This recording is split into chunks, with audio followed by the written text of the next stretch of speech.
Good evening. Is this on? Can you hear me? Today is Tuesday, November 27th, 2012. Today is a regular organizational meeting of the Board of Education. Members present are Mrs. Kennelly, Mr. Convertito, Mr. Liu, Mrs. Gerber, Ms. Iacono, Mr. Dwyer, Mr. Fatabine, Mr. Carey, and Mrs. Brand. Would you please rise for the Pledge of Allegiance? Pledge allegiance to the flag of the United States of America and to the republic for which it stands, one nation, under God, indivisible, with liberty and justice for all.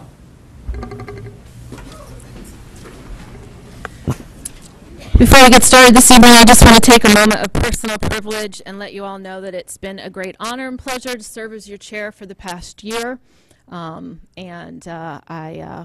wish Mr. Dwyer well in succeeding me.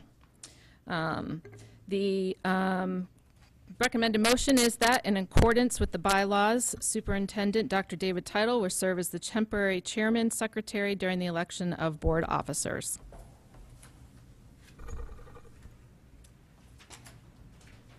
Moved by Mrs. Gerber, seconded by Mrs. Kennelly. Sorry. All in favor? Aye. It's unanimous. Okay, the pressure's on. Okay, so the first office is Board of Education Chairman. The floor is open for nominations. Mrs. Brand. I nominate Mr. Dwyer as chair. All right, Mr. Dwyer has been nominated. Are there any other nominations? Oh, sorry. Oh, a second? Okay, fine. Very good. See, I'm a rookie at this. Okay, Mr. Dwyer's been nominated. Are there any other nominations for chair? Seeing none, nominations are closed. All in favor of Mr. Dwyer's chair, signify by raising your hand. All those opposed? Motion passes 6-3. Congratulations, Mr. Dwyer. Next office, Board of Education Vice Chairman. Nominations are open for Vice Chairman. Mr. Fatabine. I would like to nominate this time Pam Iacono. Iacono has been nominated. Second by Mr. Convertito. Any other nominations for Vice Chairman? Seeing none, nominations are closed. All those in favor of Ms. Iacono as Vice Chairman, please raise your hand. 2, 3, 4, 5, 6, 7, 8. All opposed? 8-1. The motion passes. Congratulations, Ms. Iacono. The next office is Board of Education Secretary. The floor is open for nominations. I'd like to nominate Jessica Gerber. Jessica Gerber has been nominated, seconded by Mr. Dwyer. Are there any other nominations for Secretary? Okay, nominations are then closed. All in favor of Mrs. Gerber as Board of Education Secretary, please raise your hand. Opposed? Abstain? Unanimous. Congratulations. My duties are now complete. Okay.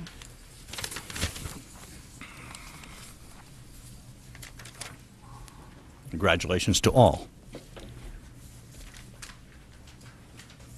Oh, yeah, that's it, too. We probably ought to move those as well. One of the benefits of having the offices, essentially, the three of us remain the same, as the superintendent doesn't have to get used to 3 new people in those roles, even though we may have switched those roles. I would like to thank Pam for her past year of service and her many years of service to the board, which we hope will be ongoing. And I would invite the board and the members of the public here to give Pam a round of applause for her service.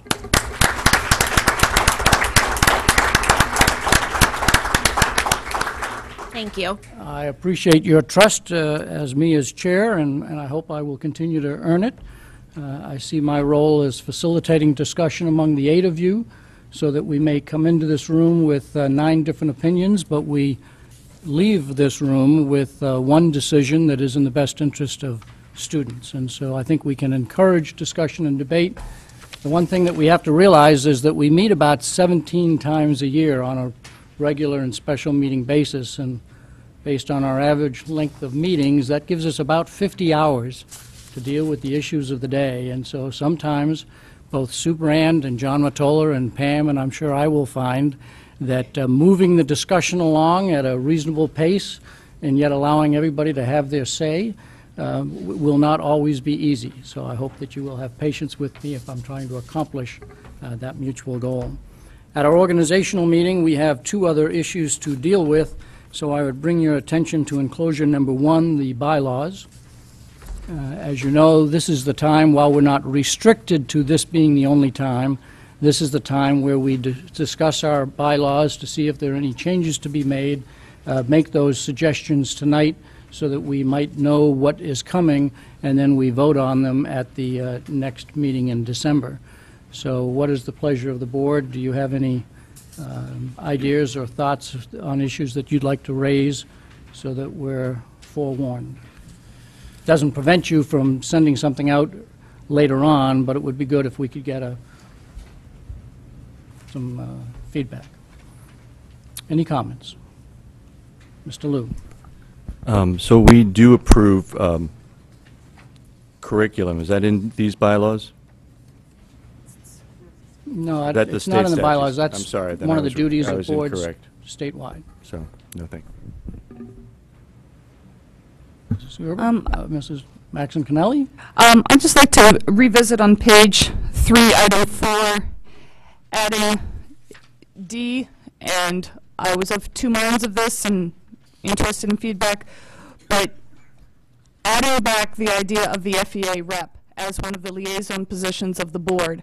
And I do this with a mind toward, I think it's obviously as our most important deliverers of education, but also considering what we're about to go through with this new teacher evaluation process. That's just one very good reason and compelling reason to have somebody there to hear the concerns of the teachers that they know will be, a steady person that they can go to, and not just trying to find somebody on the board to hear an issue, but that we have a formal rep would be my suggestion. My suggestion is that you bring the issue up, but that we debate it, if you will, at the next meeting.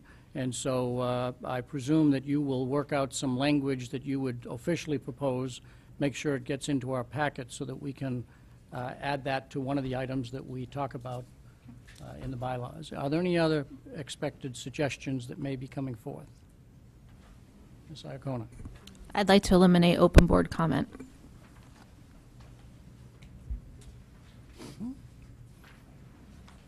And I would say the same thing. We'll debate that next month, but at the next meeting, but hopefully you'll come in with something that would suggest here's the wording that would be required to make that happen.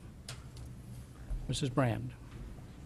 I believe we had it as a discussion item once before, but I would like to bring back a number of days that board members have the board materials prior to a board meeting to increase it. Do you know what section that is? Could you reference Yeah, that? it's where the meetings are, and of course, when I went to open it, I flipped back to what we were talking about with the other, and then I lost my page. It's right here. Page 8, Thank you. section 3A. Yep, thank you. Okay, that's 3 items so far. Anything else for the good of the order that will be anticipated at the next meeting?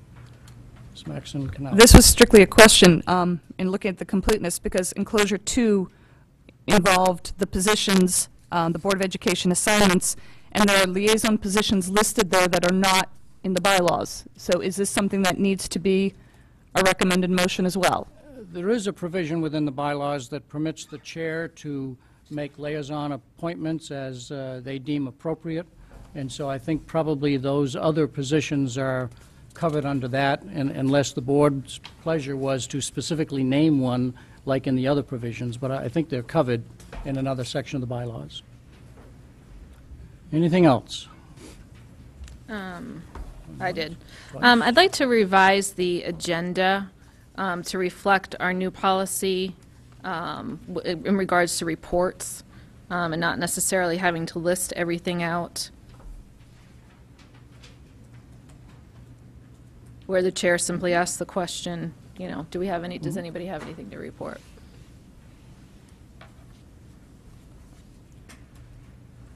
Anything else? Not like an auctioneer, but going once? Anything else? The only one I would add, if we're done with other board comments, would want to add for discussion, I'm of two minds of this, but the public comment, that is, we start the meetings with our own reports to ourselves and we end with public comment, and whether those two could be reversed and the pluses and minuses of that. So I'll ask the board to entertain that as a discussion for the purposes of putting it on the table. Okay, that is it for the bylaws discussion. On the discussion on board assignments, there's an attachment in your board packet relative to the assignments that are traditionally made. There will be changes, of course, because some of you may say that you no longer want to be the liaison to that particular group. I would hope that those who are serving on building committees, the official building committees, might be willing to remain with those building committees, because I think the consistency would be important.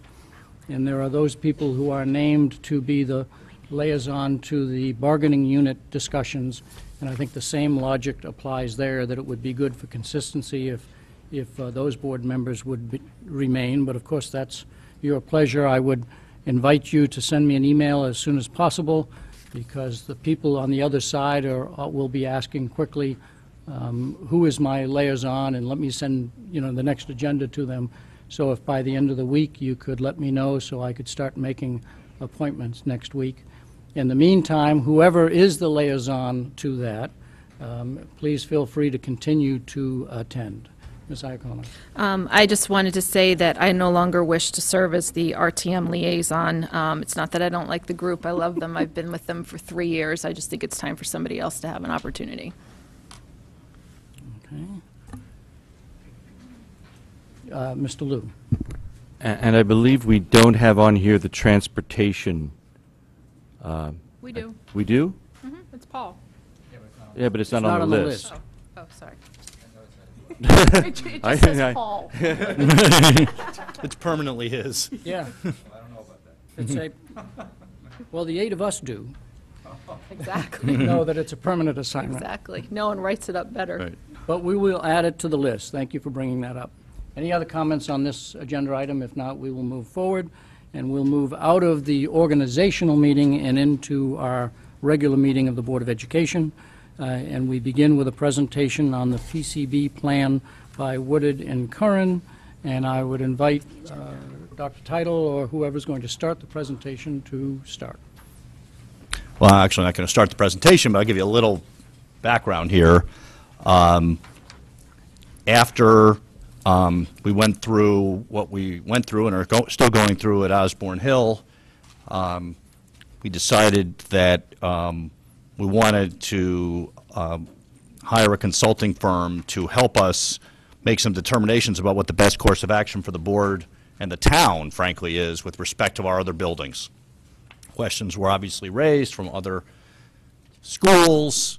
Should we be concerned? What's happening in my school? And really, this was beyond our internal expertise. And so we did some thorough vetting of a number of possible consultants, Mr. Cullen and his staff, and involved a lot of people, and have retained the firm of Woodard and Curran to get the ball rolling on this. So we're inviting them to give a presentation to describe what they're planning to do. You have a pretty informative, I think, handout in the packet about not only their background as a firm, but also the kind of work they do.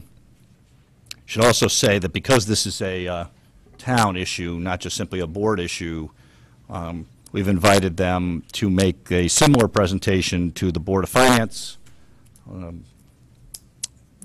with hopefully the Board of Selectmen in attendance, and also in the December Board of Finance meeting next week, and the RTM meeting. Mr. Steele has agreed to have them at the RTM meeting so that everybody in the town who needs to be involved in the decision-making around this is fully informed as to what we're doing. So I'm going to turn it over to, I guess, Jeff will start, and the game plan is for them to talk for about 15 minutes, then we'll open it up for questions until the chair cuts us off. And for the benefit of the TV audience, as they watch it, if you would officially introduce yourself as you speak. Yeah. Thank you, Dr. Title. Okay. And you got to go right up to the mic. 'Cause- Okay. Thank you. Great. So my name is Jeff Hamill. I'm with Woodard and Curran. And I'm Lisa Camp, and I'm also with Woodard and Curran. Both Lisa and I are principals in the firm. We're shareholders within the firm.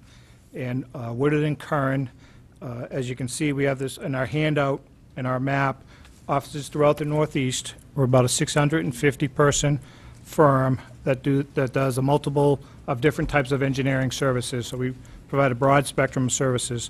What Lisa and I focus in on is contaminated sites, remediation, assessment, cleanups. That's my main role. And then Lisa's twist to that is human health risk assessment and risk management. So the combination of both of us, we can look at sites and determine appropriate characterization ways, ways to clean up, and then Lisa can calculate risk levels and understand those risks. As I said here in the handout, we've worked on about 150 buildings that has had PCB contamination. And to put that in perspective, some people may not think that's a lot, or it is a lot, or whatever. This is a relatively new contaminant that we're seeing in buildings. PCBs are not new, and they've been around for a while, and they've been banned by the federal government for a long time, since the late 70s. But they were used in a lot of different products that are in buildings and have been in buildings for some time, primarily between the 50s and the 70s. So they've been in buildings for 50 to 60 years in their current condition. It really wasn't until 2004 that a lot of work was done to understand that these PCBs that were in the materials were actually in schools and other buildings, and that an assessment and some remediation of them needed to be looked at. And that came out of some countries in Europe and in Boston by an article done in 2004 by a professor of Harvard Public Health School. One of those buildings that they looked at was one of the first buildings that Lisa and I worked on in Boston, and one of the first buildings in the countries that went through the process of trying to come up with a cleanup. That was a student family housing at a university. So that's a little bit about us, and I know we had said 15 minutes, so we tried to put more information in here. So within the handout, there's some information about the firm, there's some information about PCBs and building materials and what we do. But then we also, after some meetings with Mr. Curran and others, tried to put together a Q&A about different questions that come up about PCBs. Are they safe in the building? Do we need to test? What are some of the levels? So we tried to answer some questions within there, and we can certainly go through that in more detail as needed for some of those things. But I think what we wanted to talk a little bit about in the time that we have, and we can answer questions on those, is the program that we're going to try to go through for all the other schools. So there's 16 schools in the district that we're looking at. I believe 4 of them have already had some testing that's been done.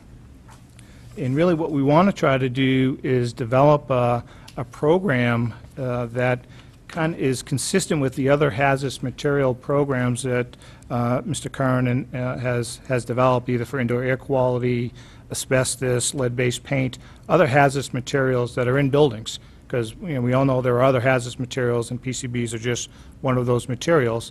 But it's kind of emerging. It's just coming about, whereas asbestos is much more understood. It's been around for a lot more longer time. People understand the management programs and the fact that there is an asbestos in a school, and it's okay, and they understand what the program is. And we're trying to get the PCB program to kind of roll up in the similar types of programs for that. So in order to do that, where do we start? How do we start with this program? And so the first aspect of it is to kind of look at each of the individual buildings and try to assess the potential presence to have PCBs in the building materials. And that's done by a couple of factors: the age of the building, the construction type of the building, visual observations of the materials and things of that nature. And we can look at the various schools and other buildings that we have done to kind of give us some indicators of materials. And then there's Osborne Hill School that is a good indicator as well, where you can go in and look at certain conditions and see what the results were, because there's test results for there. So you can kind of calibrate a little bit to the model with some of the other schools that don't have testing. So we're going to pull that together to try to understand, kind of probability of the different schools, where we should focus. Is there, caulking in certain buildings, or is there spray-on fireproofing? Have we seen this in other buildings and things of that nature? And kind of walk our way through that to try to assess it. There's other indicator parameters that we've done on other buildings that we can do and pull into the program, and one of those that we've talked about before is chlorine screening as an indicator, because that kind of determines PCBs, as we're talking about, as a chlorinated compound. If you don't have chlorine, you can't have PCBs, so it's a good way to kind of do a quick screen. If you see chlorine, then maybe there's PCBs, maybe there's not. There's other chlorinated compounds within that as well. Once we look at those factors, then we apply our second tier, and really that's what we're looking at, is to try to answer the question of, if I have a suspect material for PCBs, what does that mean? Does that mean I need to remediate? Does that mean there's a risk, or is it safe or unsafe, or things of that? And that's really the question that we want to try to answer. And we can do that starting at different levels. But so when we do look at that, there's two ways to look at that. Is it at a concentration that's regulated? Because there's regulations that are out there. So you can have PCBs that are at a certain level that requires you to remove it. That's a regulation that's out there. It doesn't mean that there's a risk or that they're not safe or anything of that matter. It just means that that's what the regulation says. And then there's a condition of, are there conditions within the building for PCB-containing materials that have potentially caused a release to indoor air or other surface that you want to remedy?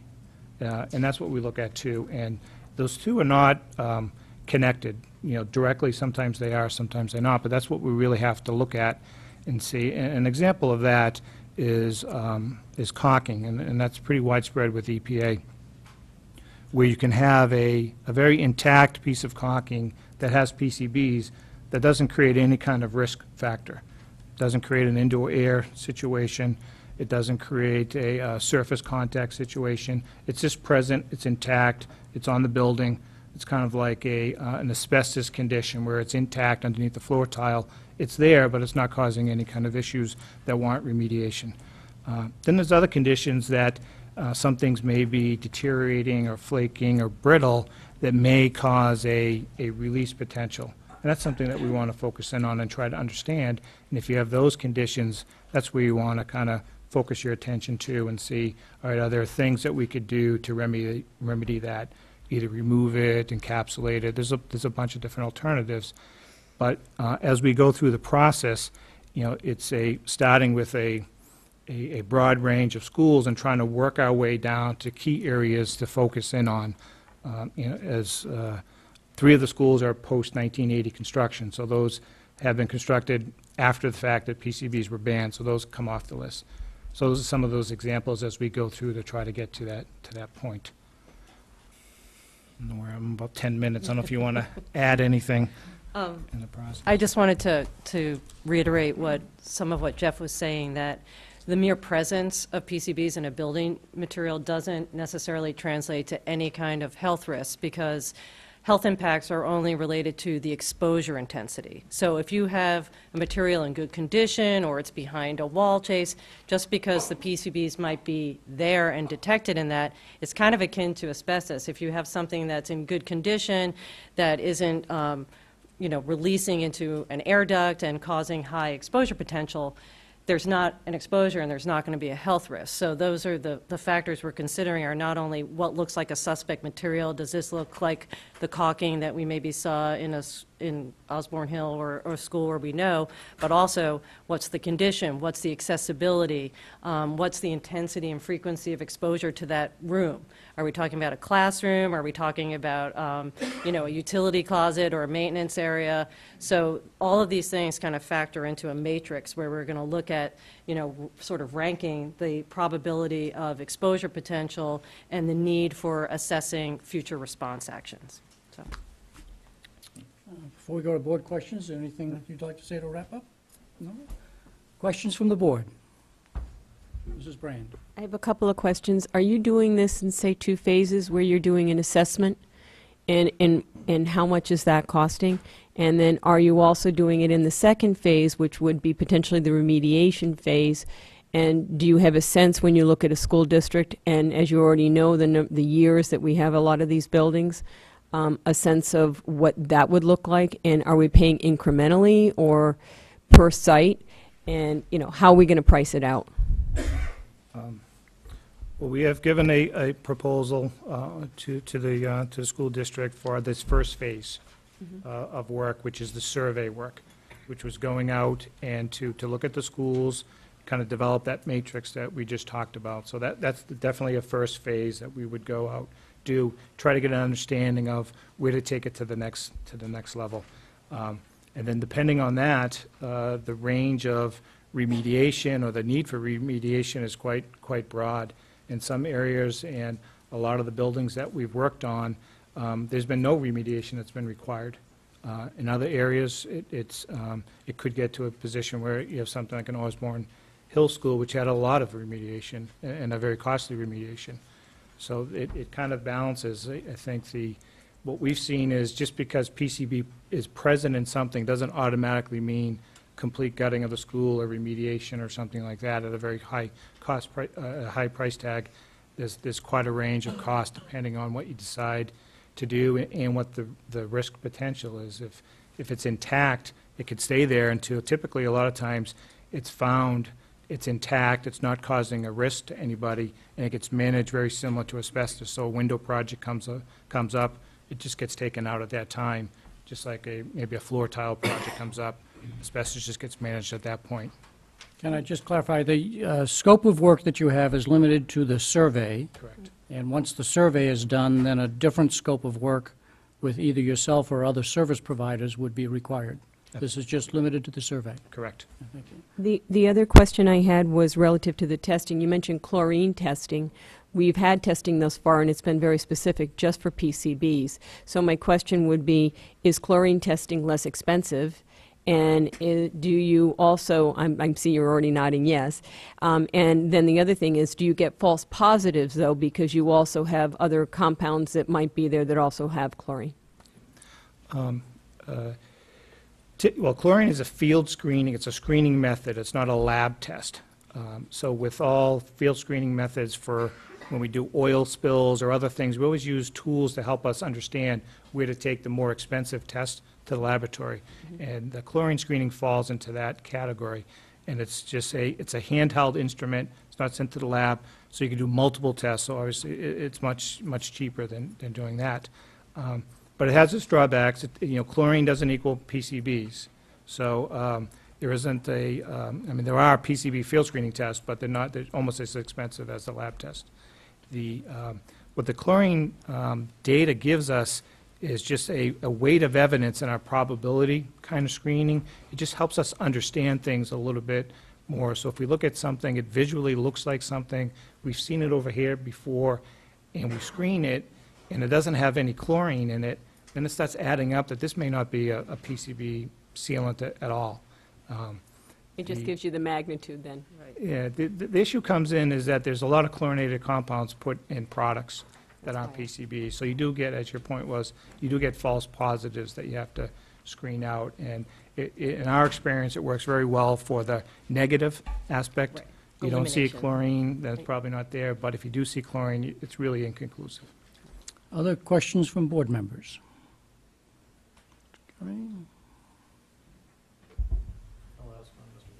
Okay, Mr. Carey.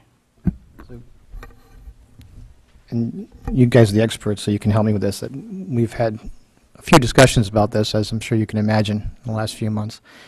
And we're dealing with, as I recall, some of the folks that came before us, parts per trillion in some cases, which is tough for me to wrap my head around.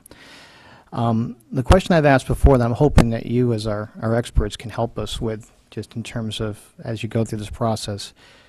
On the one hand, we have a situation where we've got this substance in one of our schools, and the substance caused us to potentially almost delay the opening of school, a very serious remediation effort, part of the school sealed off. On the other hand, the same body that's asked us to seal off parts of this school is telling us it's fine not to check the other schools. That's nonsensical to me. So what I'm hoping you can help us understand as lay people, and help the rest of our town elected officials understand, is where that balance is. I understand that there's limits by the EPA. What we want to make sure of is that our schools are safe, and we need some direction from that perspective. And like I said, I don't understand how in this one place we got to stop, but over here don't worry about it. And you know, the direction isn't that extreme, but that's basically what I heard when we had all the public health officials come in. So if you could help us with some guidance there, we'd be very appreciative. Sure. Well, a lot of that I think would be able to answer a lot better after we do the survey work, but we can kind of, you know, give some answer now as well. The you know, every time you go and collect data, you have a number, and then you want to compare it to something. And so, you know, in our field, there's a lot of levels, cleanup levels, target levels, action levels. A lot of people call them different things to compare data to, whether it's soil or air or surface wipes or whatever. And PCBs are the same. So they have these levels, and Lisa could speak to it more on the calculation aspects of it, but they're conservative levels that try to drive an action. And they're set conservatively based on risk standpoints. They don't necessarily mean that there's a risk or it's an unsafe condition. What they mean is that if it exceeds that level, there should be, you know, they want a remedy to be done to reduce that level down, because it's a very conservative number, and it may potentially, in 1 million or 1 in some other number, cause something. So there's a difference between that safe, acceptable risk number. So when we look at these conservative levels for PCBs and indoor air, you're right, they're in nanograms, you know, which is, you know, 10 to the minus 9. It's a, you know, a very, very small number, and we kind of put some, you know, kind of a sidebar in there that says it's a, you know, half a teaspoon of salt in 2 Olympic-sized swimming pools. It's that small of a particle. So when we look at things and we say, all right, there's a level that exceeds that level, that means, all right, we should do something about that and get that cleaned up. But it doesn't necessarily mean that it's unsafe at that current, you know, situation. And that's a little bit difficult to understand, clean it up or not clean it up from a safe standpoint. But I think that the main gist is that it's at a level that's driving a cleanup that's at a very conservative number, that's not like an acute exposure or something of that nature, where if it's a very high number, then you want to do an immediate action, or you want to encapsulate or cut off or do some things. So a lot of the actions that we've seen so far that's been done at other buildings and at your school here at Osborne Hill has been a safety factor applied to those levels, just to kind of, you know, be safe. Yeah. So since I'm the number person, I'm going to put that in a slightly different context. You're talking to the right person. Yeah. Oh, good. Okay. So, like you were saying, you know, a nanogram is 0.07 part per trillion. So, like the EPA air action level for an elementary school, they set at 300 nanograms per meter cubed of air. That's a minuscule number. It's 21 parts per trillion per volume of air, and that number was derived assuming that you're eating fish contaminated with PCBs. You're touching, you know, dermally contacting and eating dirt contaminated with PCBs. So that number isn't just if you breathe this concentration in air, there's a risk level. That number is saying if you breathe that concentration in air plus have all these other exposures from eating PCB-impacted fish, from contacting sediment and surface water, from, you know, being in a backyard and, you know, basically eating small amounts of soil. So Part A is that's considering a lot of other exposures that may not be happening. Part B is they're assuming consistent daily school day exposure for, 6.5, 7 hours a day, every day. So like at your Osborne Hill school, you had maybe higher concentrations in a gym. Well, unless a kid's probably extremely lucky, they're not spending 6.5 hours every day of their, the school year in the gym breathing that air. But like I think the Connecticut DPH, to help put that number in perspective, yes, that number was above that action level that EPA put out. But still, you're looking at an excess risk of somewhere in the order of 2 excess potential cancers per 100,000 people exposed.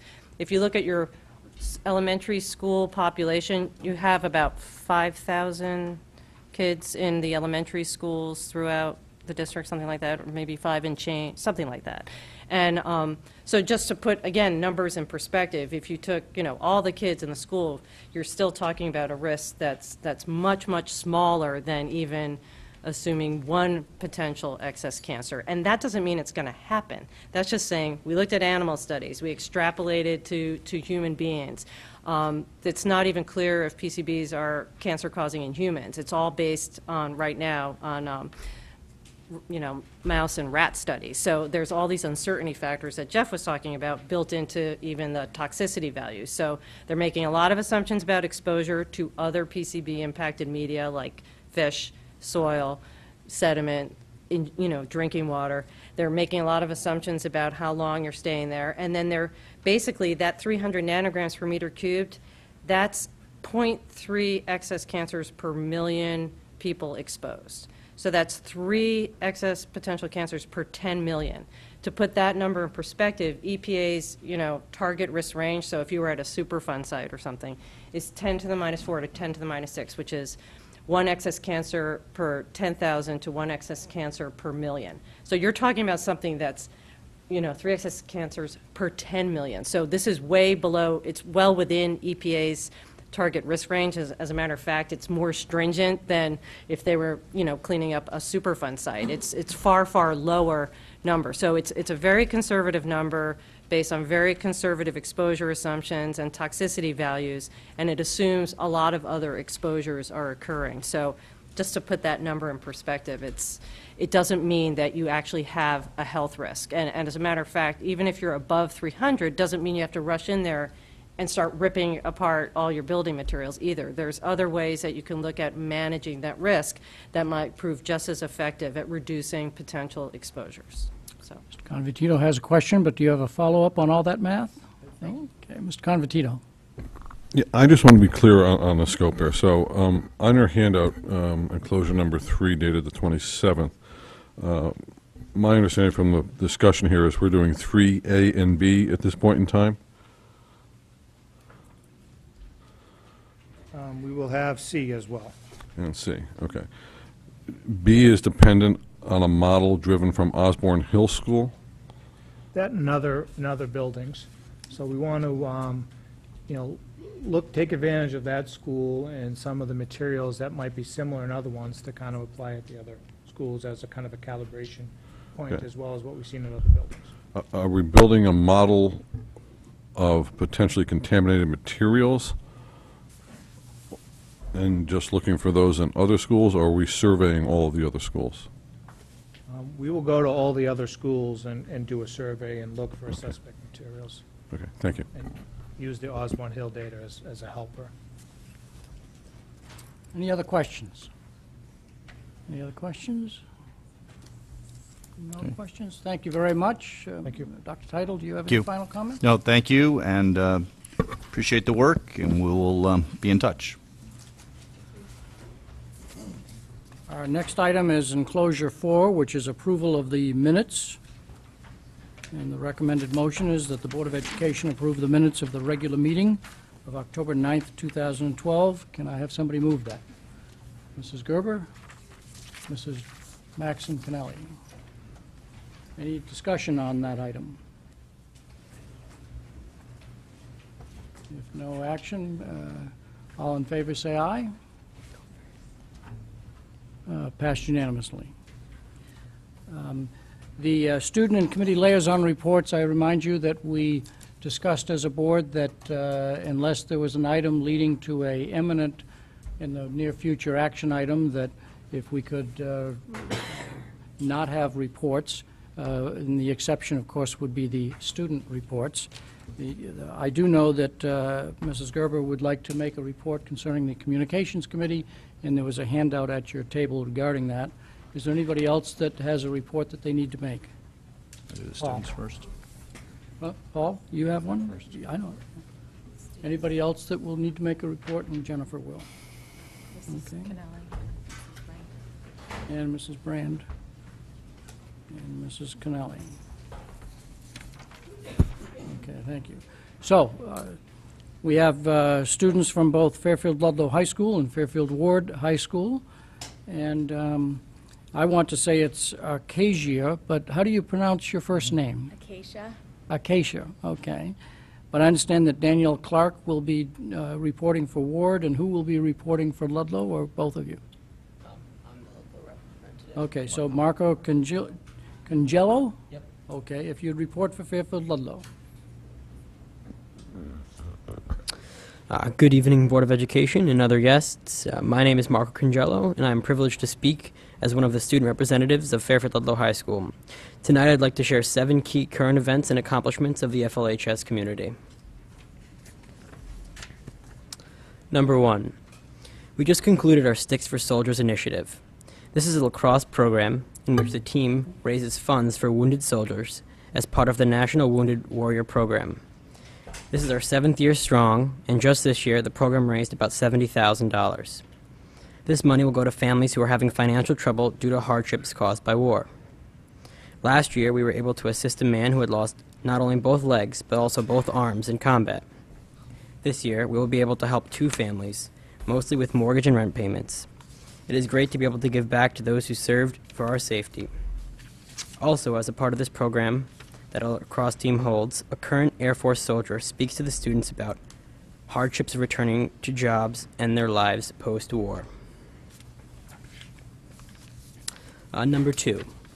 The highlight of our school's sports teams this year was the girls' varsity volleyball team, where we were the FCAC champions and made it to the state semifinals, with an outstanding record of 21 wins and 2 losses.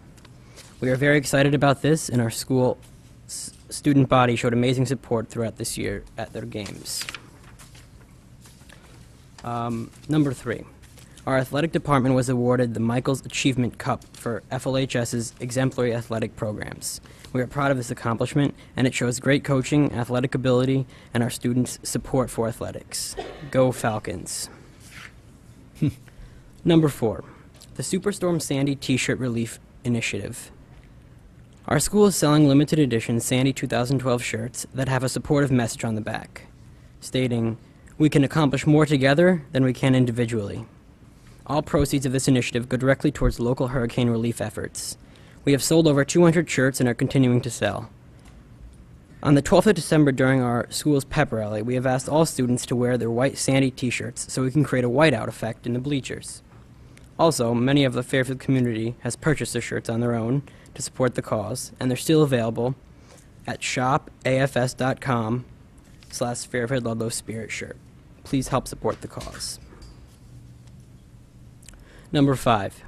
In October, all Fairfield Ludlow High School students and parents took the school climate survey. This is part of the district's effort to collect extensive survey information on the schools. Number 6. Our homecoming dance was successfully rescheduled. It was held on November 17th. According to both students and chaperones, it was fun and orderly. Number 7. This past Wednesday was Alumni Day. A panel of former students addressed current juniors and seniors to discuss issues, challenges, and rewards post-high school. Another well-attended event, the student panel also answered all questions. While I only summarized some of the top recent events and achievements of our school, please know there are many other initiatives that keep staff and students busy throughout the year. This concludes our status report for tonight, and thank you for your time. Okay, thank you. Any questions for Fairfield Ludlow? Okay, Danielle? Good evening. My name is Danielle Clark, and I'm here with my co-representative, Acacia Longley. Some key aspects about WARD that are currently we're partaking in our academics. There was currently a national-wide test.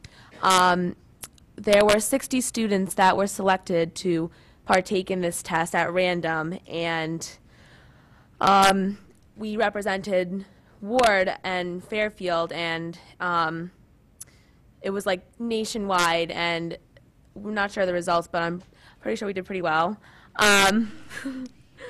We just got our report cards, and overall, I think we did pretty well on those too. As well as Ludlow, we partook in the climate survey, which was an anonymous test.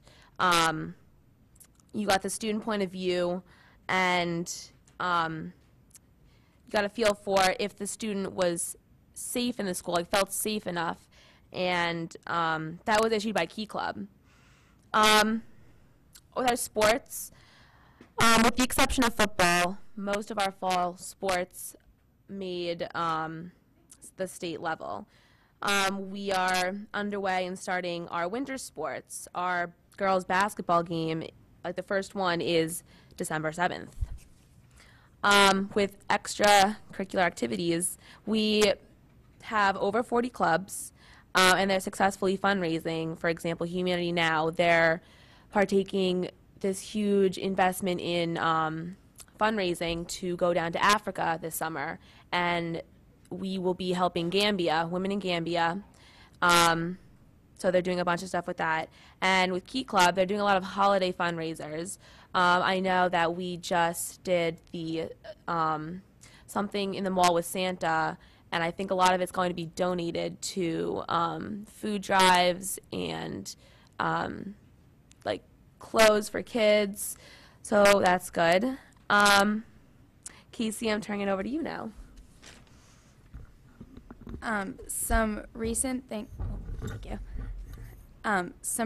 that are happening in our music department is 4 of our students actually just got accepted into the All Eastern Music Festival. Ankit Anil and Jeff Zhang will be representing Ward in the orchestra, and Zach Roberge and Bailey Kenny will be representing us in choir. And also we have Carillon rehearsals going underway, and tickets are on sale for December 18th. And as Danielle and I are both members of our student forum club at school, and we are working on opening our school store to sell food and joining with the PTA hopefully to help sell the spiritware for our school. It was a bit of a struggle opening because some of the food companies were having trouble carrying all of the brands that are approved on the nutrition list, but we are working on opening late next week with all of the food nutrition guidelines. And that's the status report for Ward. Thank you. From the board members, any questions regarding Fairfield Ward High School? Acacia, right? Oh, I'm sorry, Mrs. Iacona. No, go ahead. No, it's Acacia, right? I am from Boston, so in future meetings, if you see me adding an R, people from Boston add R's to just about any word we care to. So I apologize in advance. No worries. Mrs. Iacona. I just wanted to thank the reps for giving up their personal time to come here. And in past practice, we just want to let you know if you have homework and other things you need to get to, please don't feel like you need to stay for the whole board meeting, although you certainly are welcome to. Thank you. Other questions? Thank you. Mrs. Brand, you wish to make a comment? Yeah, there were a couple of things. Clearly, the topic in the town, including the Board of Health, was Hurricane Sandy and how they were going to manage. They're still trying to formulate what they're going to do for how they're going to get refunded. They're not really sure. And there are concerns about that, certainly closing out. More importantly, there is something that is going to be coming to the board in policy. It is a change that had to do with the legislature, and it was also another medication change and who's going to be administering it. There was a lot of discussion at the Board of Health because they felt that the amendment reflected what the legislature said, but how it's moving forward they had some concerns about legally how the district was going to manage this well. So, you know, their thinking was in the hopes that clearly we would be looking at it and actually already, if we haven't already had legal look at it, to make sure that we did so. And the last thing is relative to that, apparently that we had rave reviews as to the food service, the employees that helped folks in the shelter. They were very, very appreciative. And it apparently is not part of the emergency plan. It was not part of the scope of that. And there was a question as to how the district is going to get reimbursed relative to that. And I know Dr. Teitel is going to be addressing that later, but it also was brought up at this meeting. Thank you. Okay, thank you. Questions from Mrs. Brand? Mr. Fattabine. Yes, I just wanted to report very quickly that the Stratford Building Committee has completed the project, disbanded, although they left a executive committee in place to further some minor things, but it's pretty much substantially done. The other thing I'd like to report is that there were 2 referrals to the Transportation Safety Advisors, and those decisions were rendered. I gave my recommendation to the chair, Dr. Teitel, as well as the Transportation Supervisor, and that's it. Thank you. Any questions for Mr. Fattabine? Mrs. Gerber.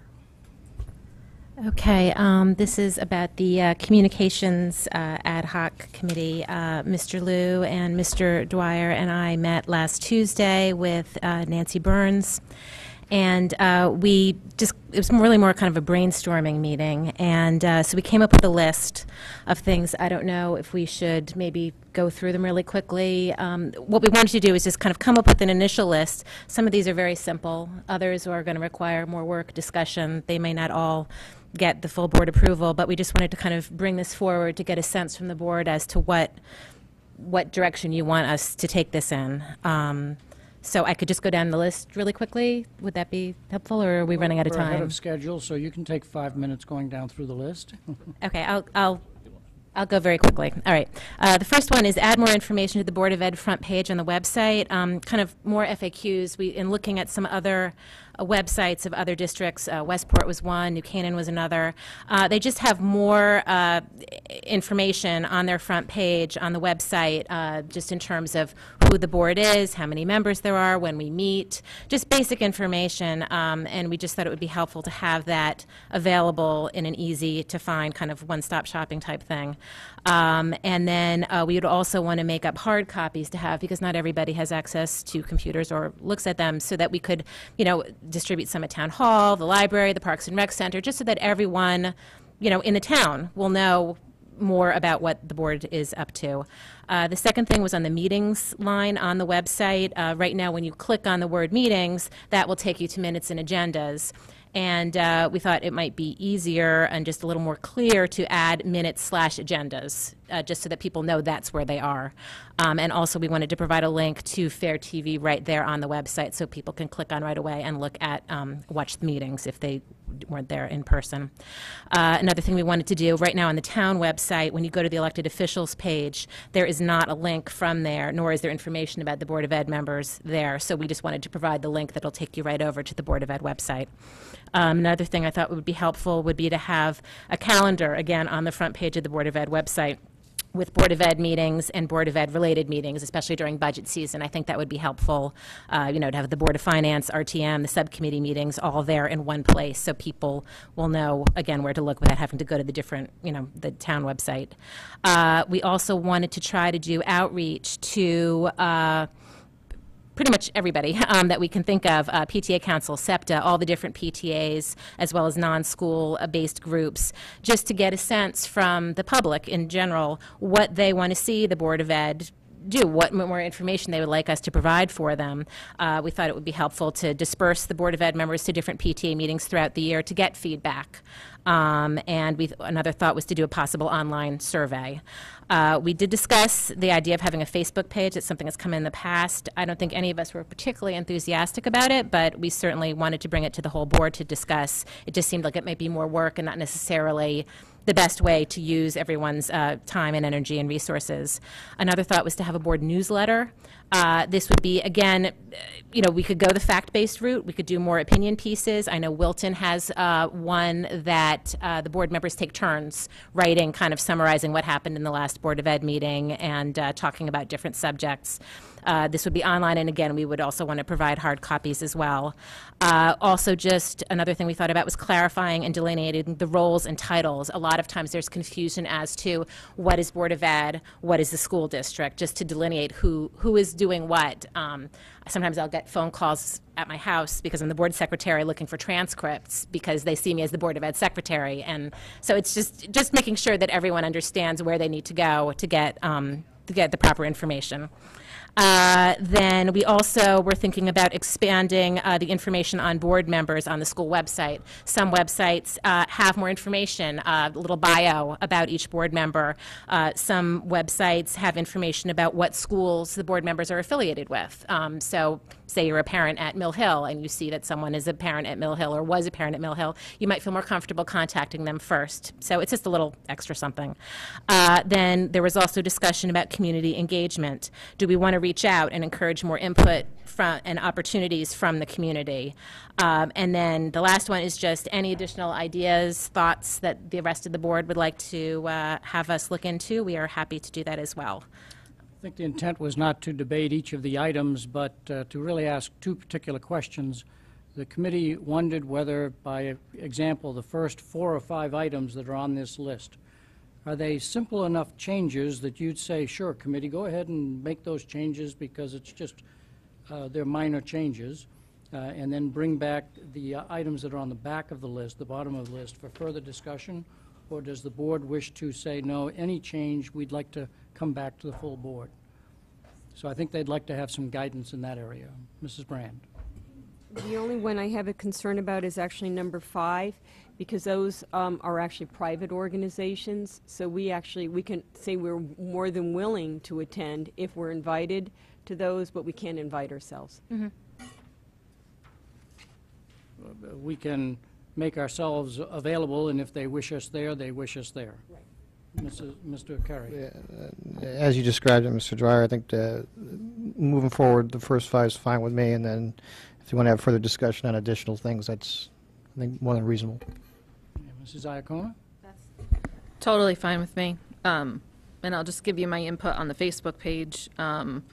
I found this Facebook to be an absolutely unbelievable resource during Hurricane Sandy. It's where I got so much news, and the police department has a Facebook page that I would have been lost without.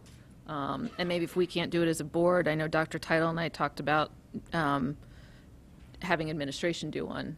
However, the difference is the police department has a communications director that can manage that. So I don't know. I would just ask you to kind of revisit what. Sure. No, well, that's why we have it on here. I mean, I think that there was some discussion, and this was actually when Nancy Burns was still in the room with us. I think there was this concern about the amount of time that would be spent, especially updating the Facebook page, that it would be taking away from the work that, someone in central office would be doing. So I think that was the concern about that one. Right. So. Any other questions from the board concerning the Communications Ad Hoc Committee? Mr. Luke. Thank you. And the other thing that we talked about in terms of looking at Facebook or any type of communication, newsletter,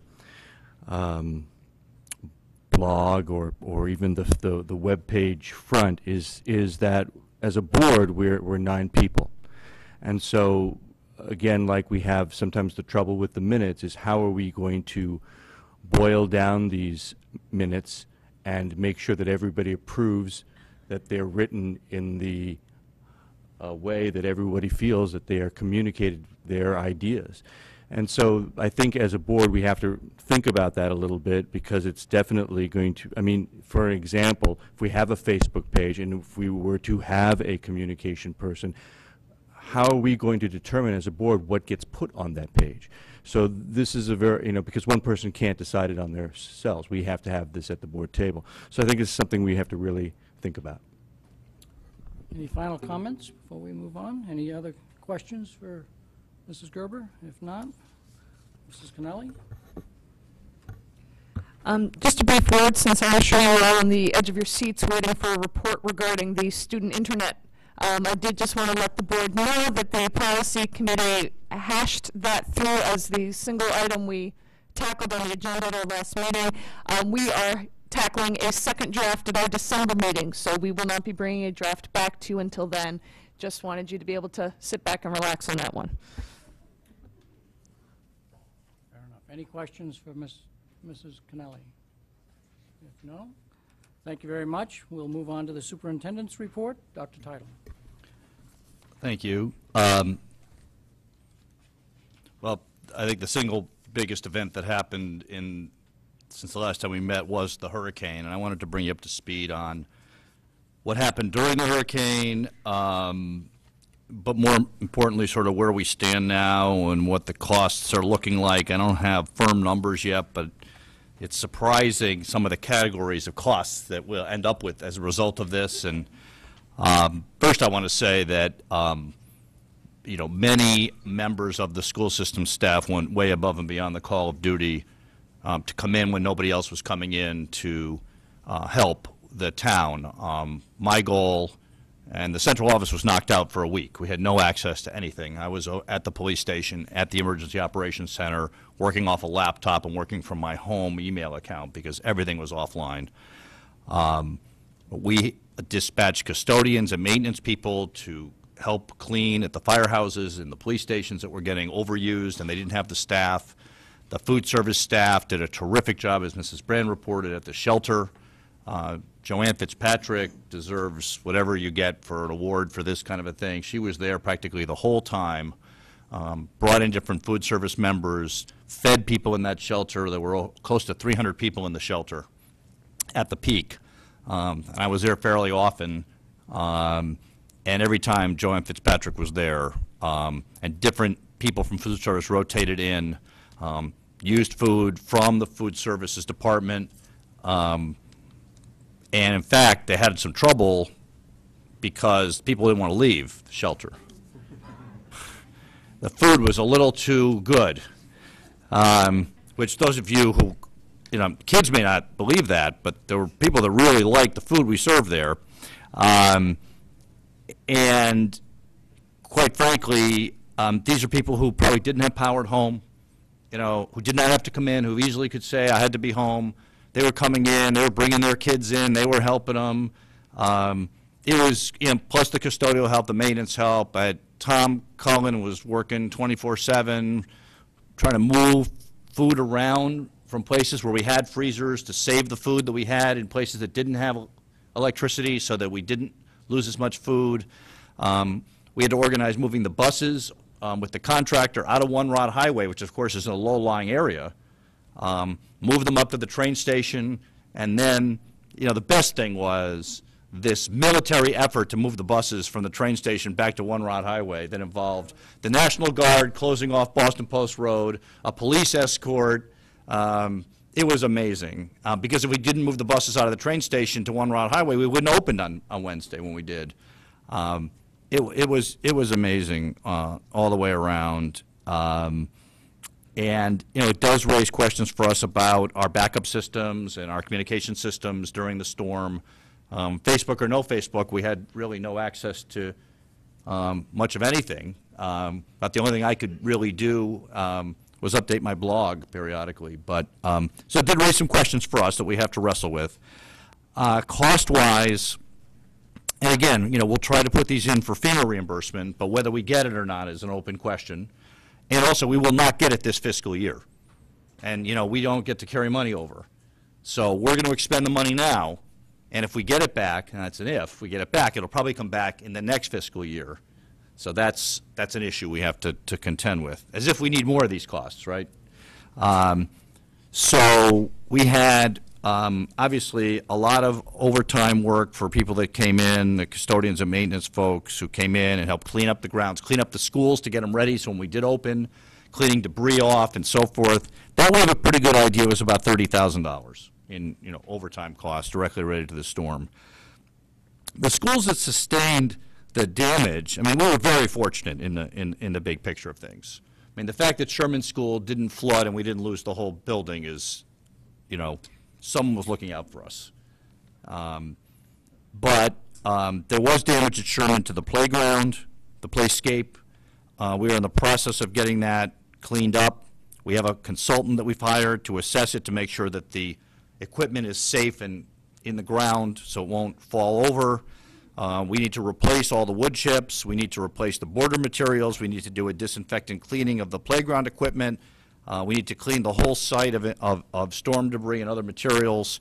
We had to bring somebody in to clean up the field. So there's a whole series of costs around Sherman that, you know, are not really related to the school itself. We were in good shape there, but the exterior, and we're not quite sure what those costs are going to be yet. The other place, it was kind of just bad luck or whatever, was Ward. You know, one of the last, Ward was the last school to get power. Ward got power sometime late on Sunday. We couldn't open Monday because we still had 300 streets with down power lines on them and you couldn't run buses. In fact, it was a miracle that we opened on Wednesday. But when the power, and the part of Ward that's Cornell Road, you know, where the bridge is closed, that was like a war zone down there. The trees that were down, the power, they had crews down there. When it finally came up, for whatever reason, we had a whole series of power surges go through Fitt's house at Ward and damaged computers, some other electronics, some scientific type equipment, balances, scientific balances, and so forth. And we're still sort of testing and calibrating, but there's definitely some loss there in the equipment at Ward. We have expenses for the food that we served. We had some, I would call minor expenses related to some other things. You know, we had like specimens for a science lab that had to be refrigerated. You know, those are gone, so we have to replace them. You know, Family Consumer Sciences had stuff, food and so forth. That food, of course, was ruined. And the other thing, last thing I'll say, is our transportation for displaced families. We have about 30 families who we are providing transportation to from outside of Fairfield, who were Fairfield residents going to Fairfield schools and are now transplanted and are considered under the law homeless. And therefore, it is the parent's option to have them come back and stay for the rest of the school year within Fairfield. The costs of that are to be split between the district in which they are currently residing and us. So, and it's the parent's choice as to what happens. So if a parent moves and gets displaced and moves in with family in Greenwich, the parent has the choice of enrolling their child in Greenwich public schools or having us transport them back here with a cost share between Greenwich and Fairfield. This is a federal law called the McKinney-Vento Act. There's no limit on the distance, although obviously if somebody moves to Chicago, they're probably not going to want to commute. It does end at the end of the school year, so it's not an open-ended obligation. Unfortunately, this event occurred early in the year, so it's there's a long tail on this. And you know, this is something that, while, you know, it's not only legally obligated, some people might feel kind of the right thing to do to keep these families with some consistency and so forth. They've gone through a horrible event and having kids go to the same school. It's all fine, but someone has to pay for it. And the someone is us. And so we'll keep track of it. And again, whether this is a reimbursable cost from FEMA, we don't know. We're going to work closely with the town to submit all possible costs. Oh, there's also a scoreboard damaged at Ward, by the way, on the grass soccer field that we probably have to replace or extensively repair. So all of these costs are going to be put in a bucket. The town is coordinating the effort. Doreen is keeping careful track of every penny we're spending on this. Tom is keeping track, and a lot of Tom's folks took a lot of photographs of some of the damage. So we're going to submit it.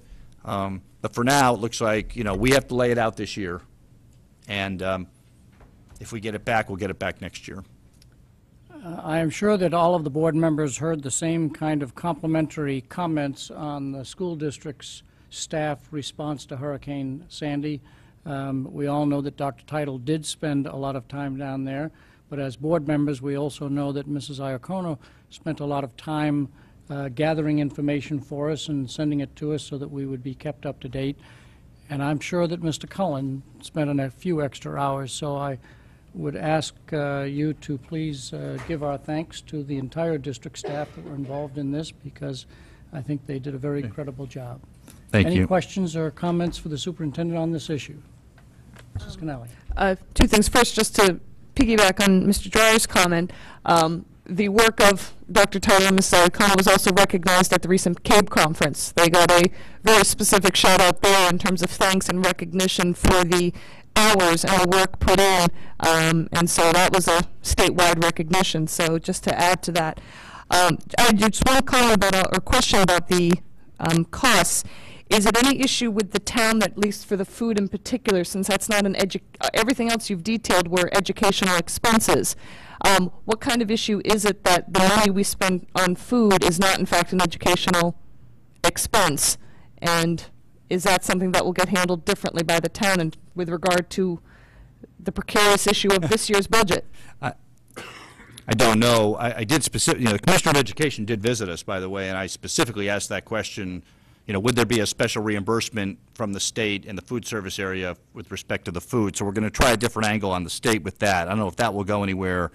I don't know whether the town would grant a special dispensation on the food, since we're using school system assets for the benefit of the townspeople. It's a good question. We can try to pursue that. Any other questions? Mrs. O'Connor. Thank you. I just, too, wanted to thank Dr. Title. He was practically lived at the emergency center working with all the emergency management team, and all the while his family didn't have power.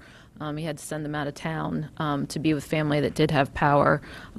So we were constantly attending town meetings and press conferences and listening to concerns and answering questions, and he didn't have any power either, so he was right there with everybody, and I really want to commend him for that. And the two of us, he was using his personal cell phone and email to contact me, and I was using my little tiny cell phone to get information out to the board, and definitely a lot of things we could probably learn about our communication systems. Yes. But we were really, really busy, and it was through a lot of Herculean efforts of a lot of people on that emergency management team.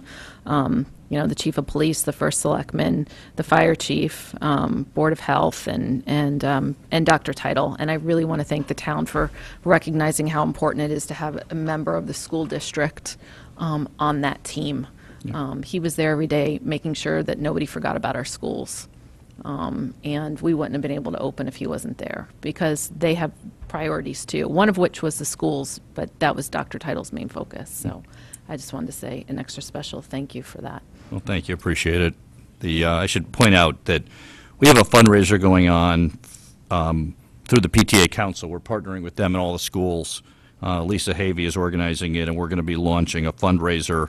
The official fundraiser of the town is being run through Operation Hope.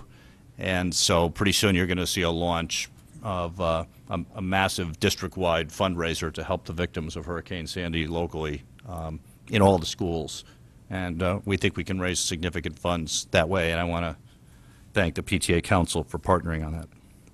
Any other questions or comments for Dr. Title? Mrs. Brand. Boards of education are only allowed to spend money that we have. And in view of this, do you anticipate freezing any accounts? Because hopefully we will get reimbursed. I've heard 75%, I've heard 100%, but as you said, that's next year. So we have to close out, and we can't spend money we don't have. What are you considering holding back on so we can make it through the year? Well, once I know what the sort of final number is, I'll get a better handle on that. I think the big thing is, and we're not ready to go forward with it yet, maybe at the next meeting I'll have a number for you, is, the bigger issue for me is, we need to get our Osborne Hill costs reimbursed for the town. And I think if we get that done, that I think we'll be okay. But, this is kind of a double whammy. Right now, I want to withhold on that answer until I know what the figure is going to be. And if that's the only thing we have to absorb through the year, then I think, we'll be fine. But, If that number gets to be too big, then it might be a problem. It's a little too early to tell. Any other final comments? If not, we will move on to the first new business item, which is approval of the Racial Imbalance Plan amendments. And I would ask for a motion on the, move the recommended motion that the Board of Education approve the amendments to the Racial Imbalance Plan as proposed. Is there a motion? Mrs. Iacono, is there a second? Mrs. Gerber. Mrs. Gerber, good. There is an enclosure, number 5, but in addition, at your table, we also put an additional copy of the letter that was handed out at the board meeting, the last board meeting. I would remind members of the public that action items, we take comments from the public at the time we discuss the action items after board discussion. So if there's anybody that wants to make a comment on here, then immediately after board discussion, we'll open it up to the public. Who is presenting on this? That would be me, but I don't know there's a whole lot to add from what I've given you in the document. Went through this pretty thoroughly last time. Some people asked some questions at the last meeting, and I think I've summarized the answers to them. In terms of the impact on the pre-K, this is an issue we need to take some action on. We need to go and present it to the State Board of Education and defend it and get their blessing on it. So if we don't do this, then we have to do something else. And so I would recommend that we approve this tonight so we can keep on our schedule with the State Board, but I think I would just rather answer questions about it rather than remake the presentation. Mrs. Brand. Yeah, my one question has to do with PCBs. It was at a prior meeting where I think Mr. Cullen mentioned, because they were considering sources of PCBs, that Dwight was one of the schools he had a concern about, and I'm sure that it will be one of the ones they're going to be taking a look at because of its age. Where I have a concern is the parameters that are acceptable for PCB levels for school-age children is very different than it is for preschool, and I'm reluctant to commit to this at this time because, quite frankly, I don't know if that's going to be a viable site. Well, the PCB levels are lower for kindergarten as well. Right. Yeah, kindergarten is the same as pre-K. Oh. Okay, other comments from the board or questions? Mr. Fattabine. I guess my comment and maybe concern is sort of this gets us in the pre-kindergarten business, in a sense. We're already in the business in a sense. It expands our efforts in that field. And I guess since my question or my concern might be is how much do we expand in that field and whether that's a good thing for the board to do in general, run a pre-K program when there's no statutory obligation to run a pre-K program, and it adds to our obligations and duties too. There's no question that pre-K education is beneficial. There's no doubt about that. My only reservation is to what extent do we as a board and our obligations extend further and further into delivering a pre-K program, and the implications and costs and things associated with that. And that's my concern. But I think overall it's a good program. It has benefit for the pre-K kids, but I just am hesitant to expand we have so much to do with K through 12. To expand our duties into pre-K is maybe concerning to me. Thank you. Mr. Liu. Thank you. I have similar concerns that Mr. Fattabine brings up and Mrs. Brand.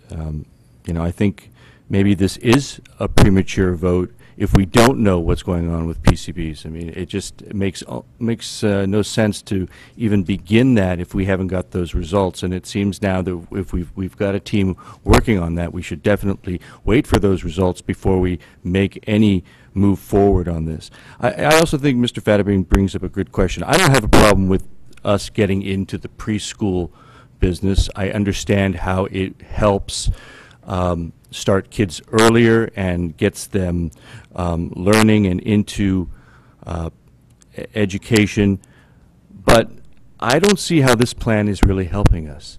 I mean, this is a plan that we've been trying to do for several years. It keeps not working. There is no real guarantee in it, which I think you've said so yourself. And at a time when we are really under the gun economically, I just don't think this is the time to continue pouring money into a plan that doesn't seem to have any real outcome. I mean, we've done it at Burr. Yes, the positive things about it are, you know, the kids getting together, the preschool program, but it's not solving the problem that we're here with tonight, which is the racial imbalance. It's not solving it. So opening another one, is that going to solve it? Especially when we have to pay the bill for this. So I think this is something we really need to think about, and I can't be in support of it at this time.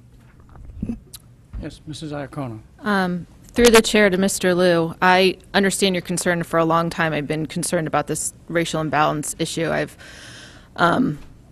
always been conflicted between our statutory obligation to follow the law and my personal conviction that the state should stay out of our local business. I'm wondering what solution you would offer that we could take up there. I will respond. At this point, I don't really believe it's my personal job to find a solution. I think it's something that the administration or this board can talk about some more. But, and I actually do believe that the state has some place, and the federal government has some place in talking with us about trying to meet the needs of racial imbalance. But what I'm trying to say is, so we've got a plan here, and we've been implementing it, and it's not working. And now we're being asked to pour more money into it, where I think that same amount of money might be put somewhere else for some other plan that's going to help us with racial imbalance that is a step in the right direction. I mean, how many times are we going to keep doing this particular plan over and over again without any real firm results? It's not taking root. I just want to follow up and say it is our responsibility to come up with a solution. It's our problem. It's a board problem. Yeah. And we can't sit here and say that it's only up to administration to come up with a solution. I think if we don't like this, we should counter it with a solution. The only other solution that I know of that I could offer, which I'm not at all interested in pursuing, is redistricting. So to me, early intervention and investing money in preschool where we can really educate children and have a chance to help them with reading impediment, speech and language issues, math concepts, and things at an early age that might prevent them from having to be required to have additional services that will cost them money, could be a great amount of savings to us. I see no other solution to fixing this problem, and I don't even think it's a problem. I think people should be able to go to their neighborhood school, period. And to me, McKinley represents the rest of the United States, so why? It's another philosophical issue that I just have with that. I just don't, outside of redistricting, which, mind you, will also cost money, and then we get caught up at the board table and fighting over what street moves where and who's going where, and they don't want to go on this bus ride, and all of a sudden we are no longer focused on student achievement and we are focused on redistricting. And I was hoping in my tenure on this board that I would be able to end and not have to talk about redistricting and instead focus on student achievement. So I think as board members, if we don't want to support this, it's time for us to step up to the plate and start offering solutions. And my solution, the only one that I know of, is to redistrict, and I would not support that. I don't like it. The only other opportunity is to sue the state. There may be, if I can make a couple of comments, and then Mrs. Connelly would be next. We are under 2% over the measurement point. So this is a problem that has been solved in the past, and for 2 or 3 years, and then we creep over the number, and the state sends us another letter. I am supportive of this, not because I am not concerned about how far we go into pre-K, because that's a legitimate question, and what that might cost us. And I'm also concerned that we're just, quote, kicking the can down the road for a couple of years. But we are obligated to respond to the state, and I think this is a reasonable response at this moment. I have no doubt that if the staff found that as they studied to implement this, and the reports are coming in concerning the consultant that we just heard at the beginning of the meeting suggested that Dwight was not the right site, that they would come back to us, and then we would go back to the state, and this would be a work in progress. So I think it does meet the obligation we have of getting to the state in a timely fashion, so therefore I'm supportive of it. But Mrs. Cannelli. I don't know if it's possible to separate the components of the new plan, because to my mind it has 4 parts. It's one, we are recommending that the opt-out provision at McKinley be eliminated. That second, that we retain the opt-in possibility to McKinley. Third, that the elimination of the Racial Diversity Task Force. Fourth, and then 4 is the creation of the preschool. Certainly 1, 2, and 3 I would be readily behind. The issue of the preschool, it's financial, and just for the sake of the public, the cost of actually the staffing of it would be covered by the tuition charged. It's the busing, which Dr. Tyler has estimated at $100,000 for that busing to be implemented, is certainly not nothing. That said, I like the idea, but my hesitation is the same as Mrs. Brown's, which is if we go ahead with this and we find out in a few months that Dwight, in fact, is not even a feasible site, I'm just wondering, is it possible that the plan can be separated so that the first part goes right ahead with in terms of opt-out, opt-in, and the Racial Diversity Task Force, and that we hold on the Dwight component until we get more information? Is that possible? Through me to Well, Dr. Title? Yeah, a couple comments on that. I think one is that the part of the plan that really is going to have an impact on, over the time, the racial imbalance is that last part. Right. So I think without that, the plan would likely not get much approval because we really would have a hard time demonstrating that. I think in the circumstance you described, we would then need to look at an alternate site where we could locate the preschool other than Dwight that was had the space and so forth. And then we'd have to obviously check with the families to see if they were still interested in that particular site. I don't think the state particularly cares which site we use. Right now, Dwight's the one where, I think we've got an interest in, filling up a bit, does have space, but it doesn't mean that if for some reason that were unavailable, we couldn't locate it to a different site, but that could be, we could make that modification here. I don't think the state cares whether we send the kids to Dwight or whether we open up another classroom at Burr or whether we send them to Stratfield or whatever it is. I think it was, selected because of the fact that it is space available. It's with the best space available. Can I follow up on that? Mr. Liu had his hand up, and then yourself.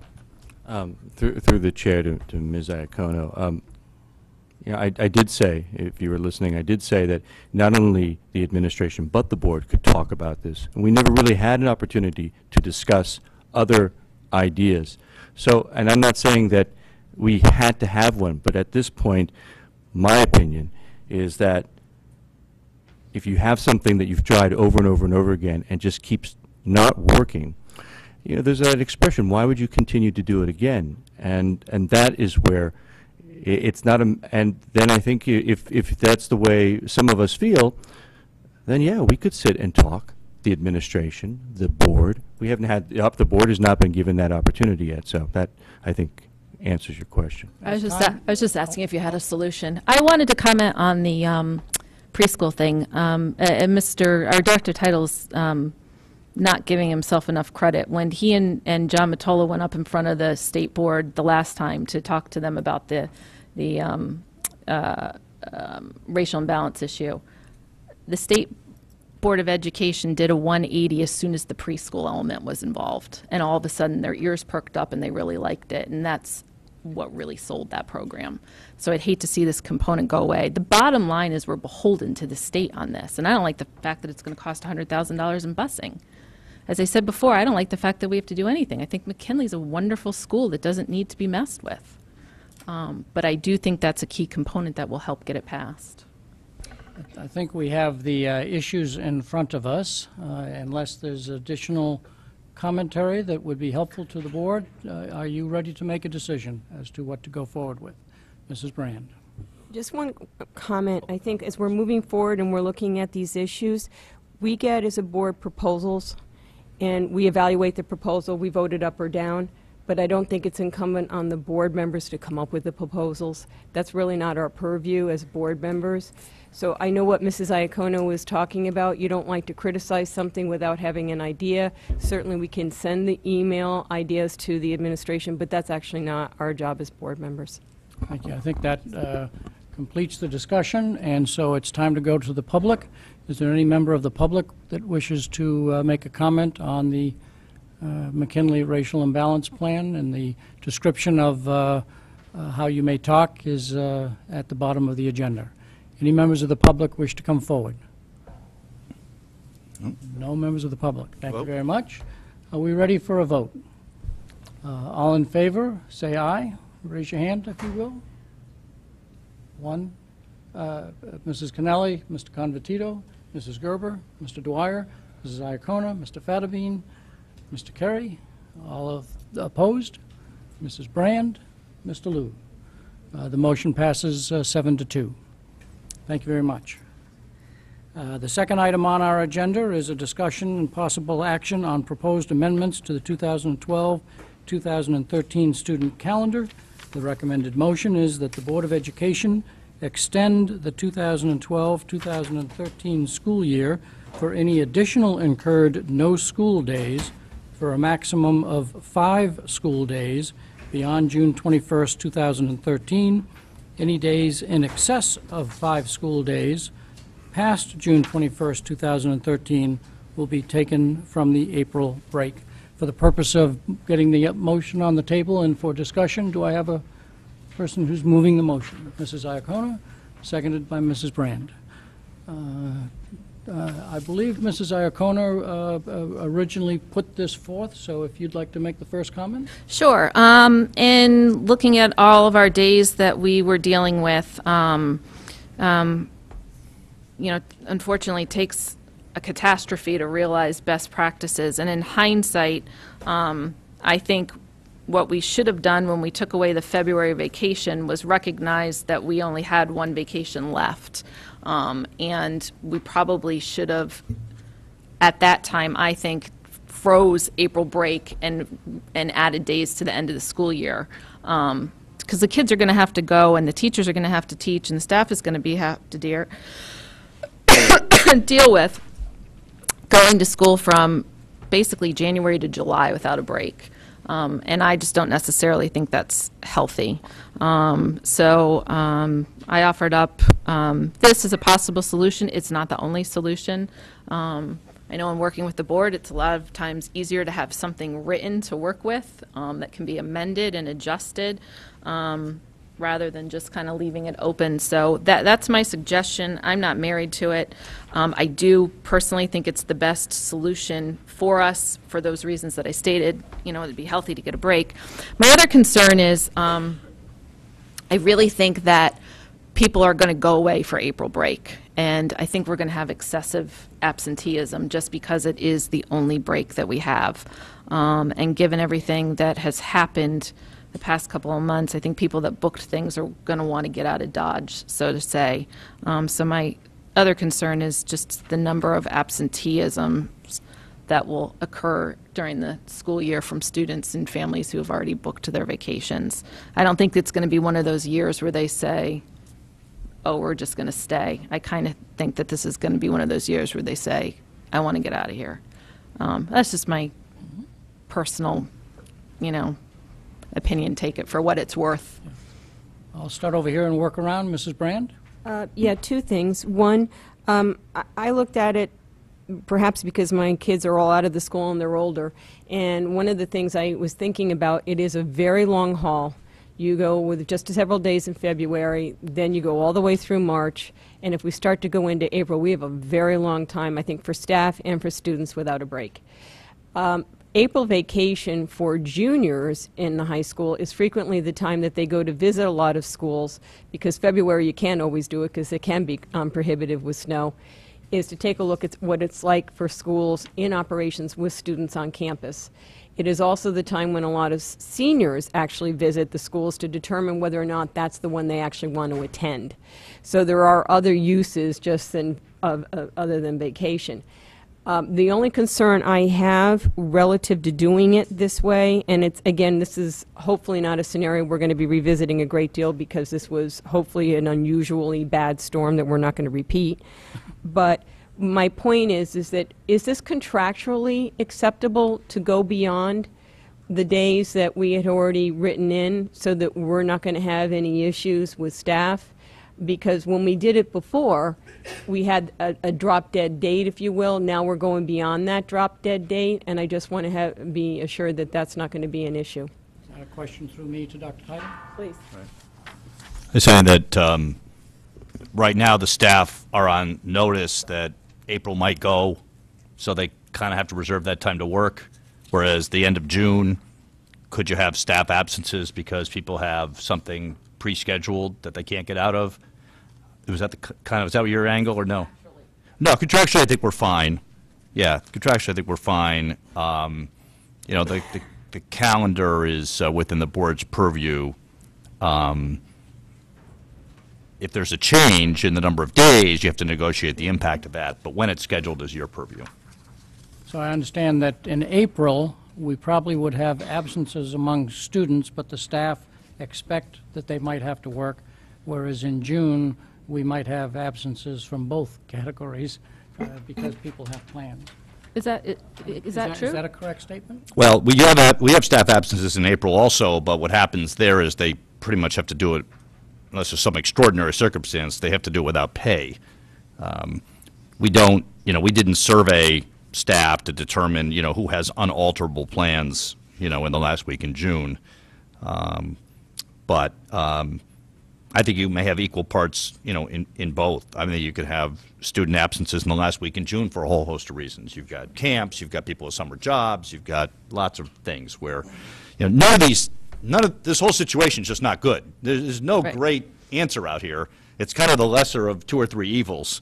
So it's really a preference, of the board and the community as to what you would like to do. I don't think there's any good solution where, here's how we can do it and no one's impacted.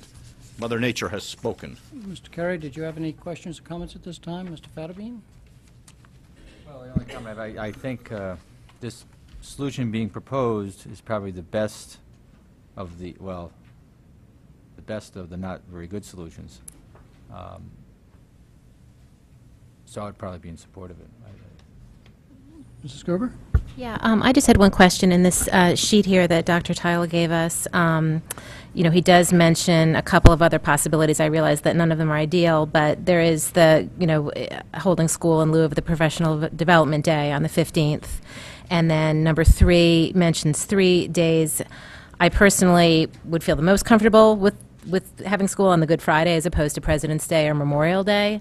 I didn't know if that would be something, at least that would kind of pad things. I think the fear, I know at least from emails that I've received from people, is the fact that even though, as of today, we won't have school past June 21st, I think the second flakes start falling between now and whenever winter's over, people are going to be thinking, oh my gosh, this is going to be the day, and that one day will push us right into the week of the 24th, which is problematic for some people. So I just didn't know if we wanted to kind of buy a little bit of time by perhaps using one or both of those days to at least give us a little bit of wiggle room before we have to hit that June 24th week. If I could, in emails that have come forward, a fourth option that people have asked us about is, since we're only obligated to deliver 180 days, and we have budgeted for 182 days, is that an area? So I wonder if Dr. Title might respond to why he does not recommend 2 or 3 or the item that I just mentioned.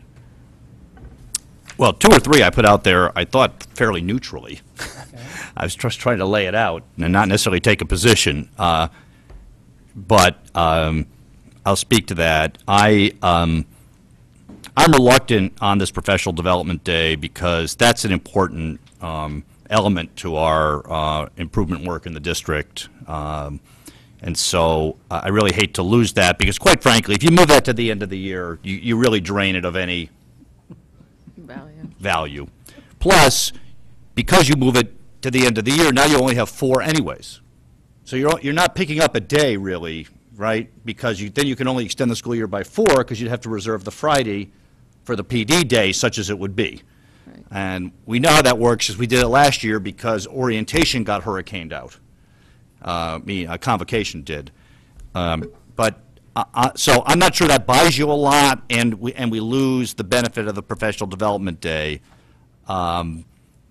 The others, I don't know that you want to do any of these legal holidays. I think that you do have a 4-day weekend for families built in February. I think you probably have a lot of plans there that may be disruptive. And staff working on the 15th, they would work.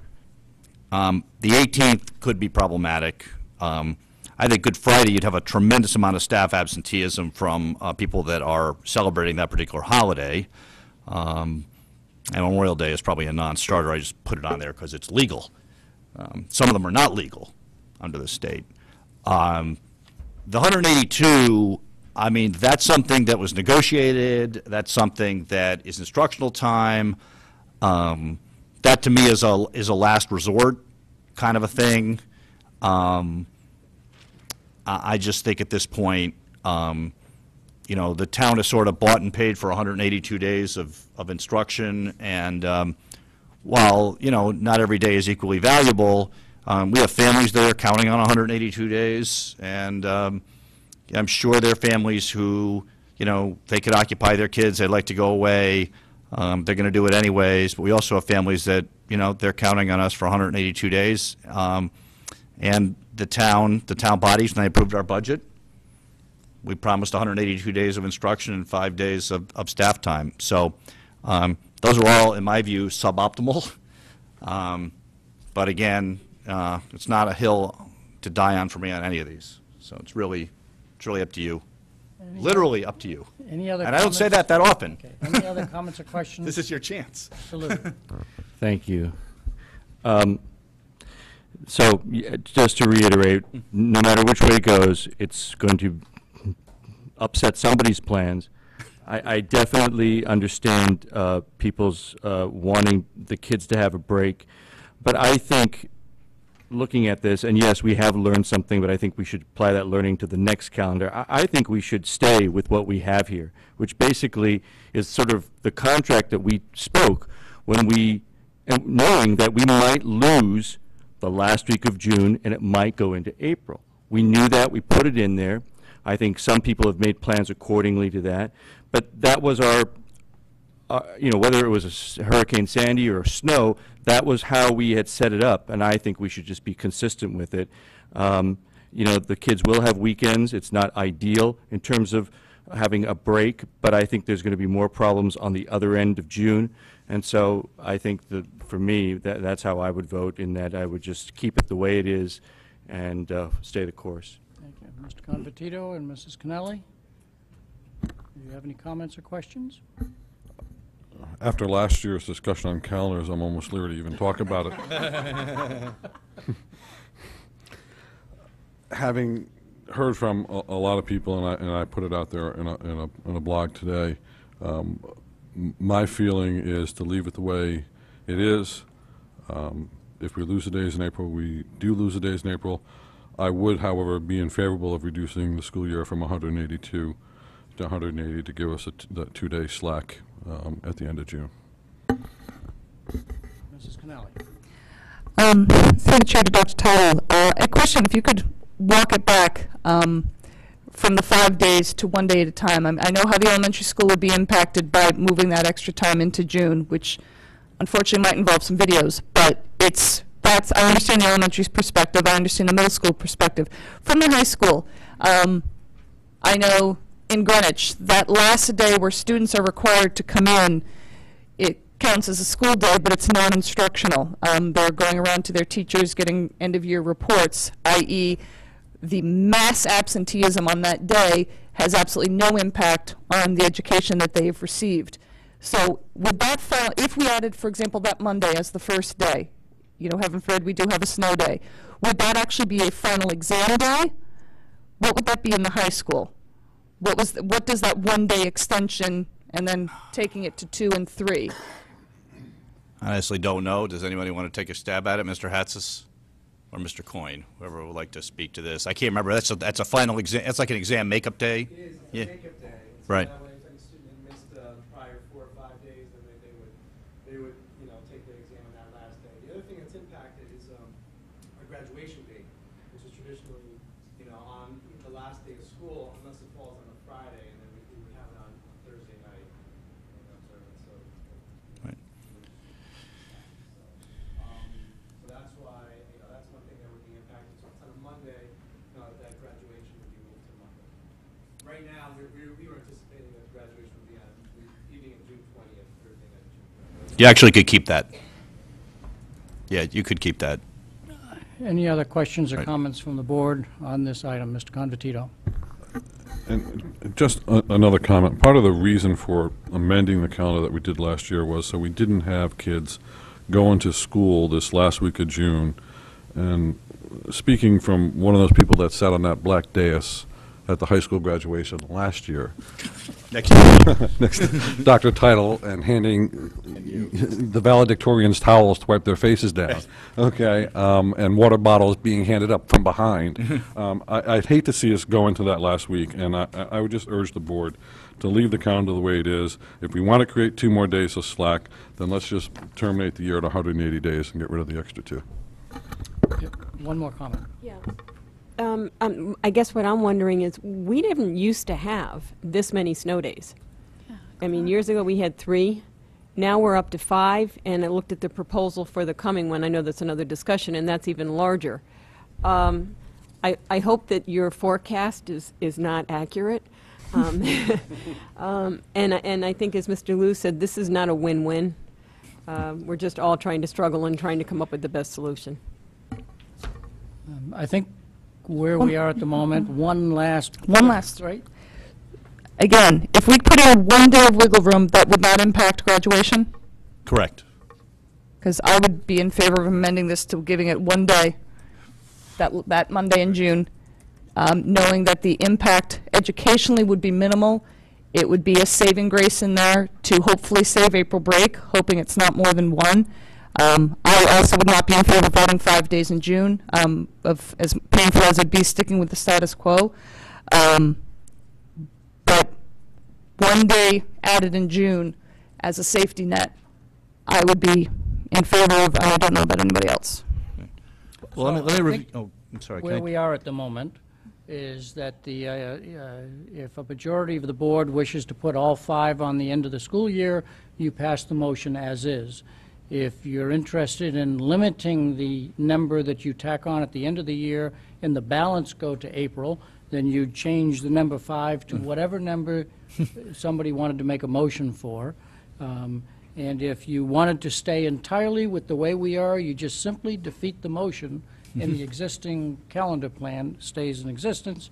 And then I might suggest that after all that happens, if there is somebody on the board that would like to put a motion on the table concerning 182 versus 180, or tacking that on as an amendment to the existing motion, then we could also take that as a separate action.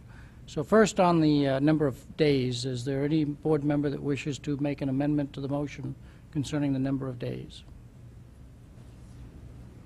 And just vote on this one then. You got to take public You comment have to on take it public first. comment. Is there any member that wishes to make any other amendment to this motion at the moment? No? Then the motion stands as written, and we are available for members of the public to make a comment on this motion and this motion alone. So if you wish to come up, please do so. Please state your name and your address for the record. Thank you.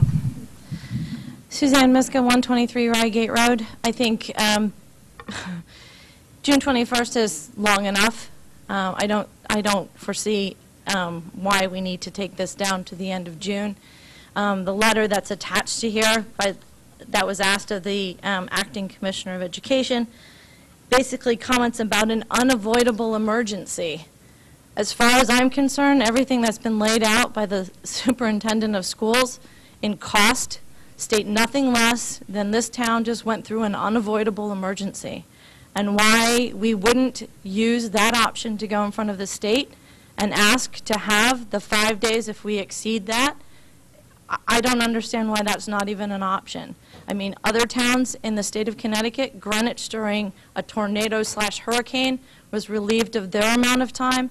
I would ask that the superintendent and this board make the same request to the state of Connecticut due to the fact that we have endured probably the worst situation in 100 years in this town. Thank you. Thank you. Any other comments from the members of the public? I have one from the public. You have one from the public. I do. Okay. Our past practice has been... You wish to read a comment from Correct. the She public asked that it be read into the record, and then Okay. we give a copy to the secretary. So I am speaking for Maureen Sawyer, who lives on, I think on Thor Street in Fairfield. I am for preserving April break in full. People will take it anyway, and leaving the long President's Day weekend as is. Children need a break, or we are at risk for them becoming overworked and thus lose interest in learning. A fresh mind is always more apt to learn new things. Further, the school environments, i.e. germs, can always use a few days of empty classrooms to keep the germs at bay. While I fully understand and appreciate the fact that going to school into late June is not an ideal option, as parents we know most instruction is concluded in early June anyway, this will only happen if 5 snow days actually even occur. June 21st is actually still an earlier end to the school year than last year. Please consider maintaining April break and adding additional snow days onto the school year in June. Thank you, Maureen Sawyer. And I apologize, I didn't have time to print it out, but I will do that and get it to the board secretary. As a reminder to the board, we've received about 15 emails on this subject, and while there was, I think, only one person that said yes, add it to the end of the school year, the emails clearly were in favor of not extending the school year. But there were also emails that came from people that essentially suggested many of the ideas that were discussed here tonight and in the memo. Does Dr. Teitel wish to respond at all to any of the comments made? No, I just want to clarify the high school graduation piece, Okay. which has nothing to do with directly, as I mentioned in the memo, you're allowed to set the high school graduation day as long as it's after the scheduled 185th day. So extending this year as far as it extends, you could hold high school graduation on June 20th right now, even if the rest of the school district went all the way through June 28th. So once we get past April 1st, June 20th is past the 185th day. So this decision does not impact the high school graduation date. I just want to make that point. And then Any final comments from the board? If not, all in favor of the motion as presented, say aye and raise your hand.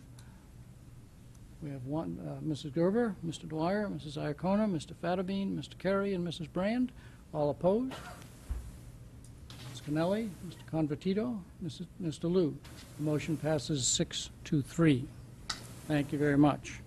We also have presentation of the draft 2013-2014 student calendar, enclosure number 7. And I think Mr. Convertito wants to bring up the issue of Veterans Day first, right? No, Well, he doesn't. Can I just explain what this is, and then you guys can get into it? Dr. Teitel, make a comment. Right, I'll just explain what you have. This is really just a coincidence. This is the meeting you normally do next year's calendar. We didn't put it on here just to double team you. This calendar mirrors the calendar that you just were doing. We didn't make any changes to it. Just by the nature of the way the schedule falls, it gives you a total of 7 snow days or 7 no school days before you go back into the April break. The only comment I would make would be that if the board is interested in hedging its bets a little bit more, one thing I batted around with the staff and that we would certainly be amenable to would be an earlier and I'm not saying you can do this, and we're not voting tonight, but you could start the school year sooner than the Thursday of that week. You know how we start kids on Thursday of that week? This particular year, next year, will be August 29th.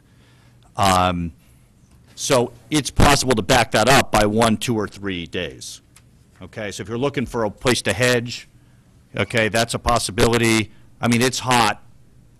I won't kid you, but, you know, people are a little fresher. We would then back the work days up into that last week in August. You know, my only, I guess, hesitation a little bit on that is that if we do really extend this current year till June 28th, and then we have a really early start to next year, the window to get stuff done in the summer has really shrunk.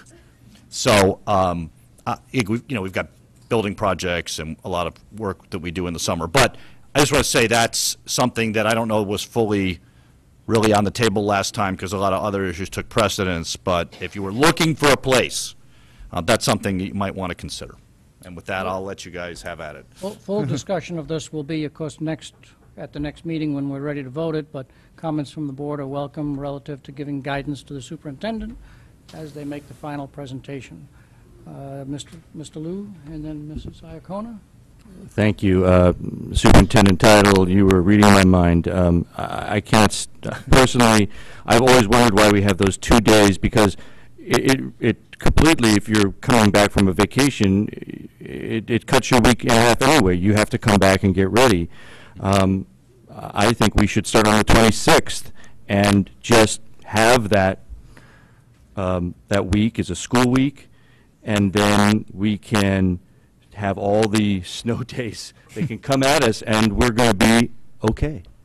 That's just, it's one of those suggestions I think we should definitely consider. Mrs. Iacona and then Mrs. Gerber.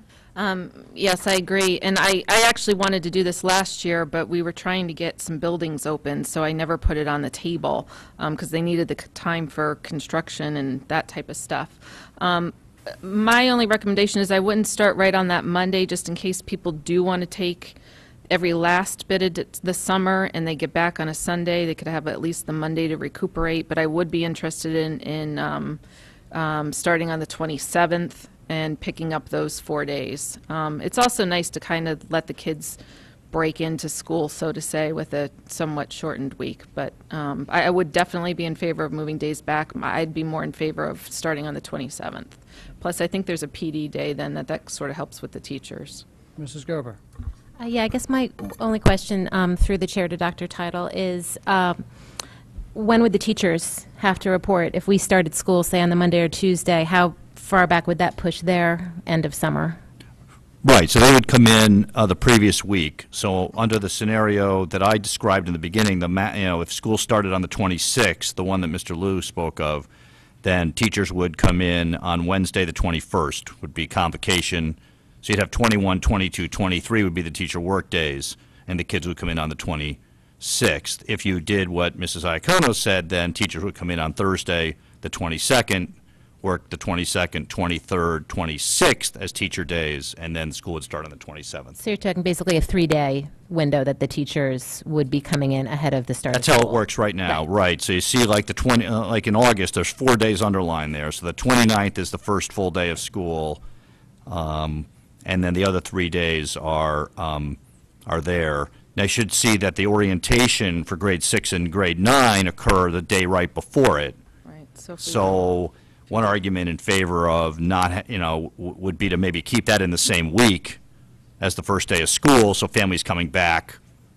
If you start on the 26th, then the first day of orientation day is on the 23rd. So it might be better to do Tuesday. So and then anyway, so that's how that works. Every day that you add as a student day in August basically pushes the teacher work year back a day into the preceding week. Right. Okay. Thank you. Yeah. Thank you. Mr. Convertito? Why don't we just leave them in school from June, stop school November 1st, and come back February 1st? Because that's where we're going with this. The whole point of amending this calendar last year was to make sure kids were not in classrooms that were 95 degrees. And now we're going back into August. It doesn't seem to make sense to me. We're being counterintuitive to what the whole amended calendar was for last year. So I would not be in favor of starting the school year and having staff back at the 21st. That would give them roughly 6 weeks off when they're assuming we go through the 28th of June this year. Okay, and I just, it seems counterintuitive to me. Well, if we go through the whole summer, we'll count on you being a camp counselor. Mrs. Brand, and then Mr. Carey. We keep trying to figure out days, I mean, any day that we can use. So we have optional state holidays. I actually think Columbus Day, President's Day, I really would rather have school. The others have issues with them, either religious issues, you know, Veterans Day, we've gone down that road.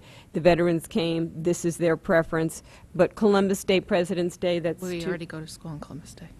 I'm sorry. Oh, we'd go to school Columbus Day. There, okay, President's Day. But even now, we're talking about how to shy off one at the end and whether 1 day or 2 days earlier. Any options that we can find within that we know are viable days, I think we should just take advantage of. Mr. Carey.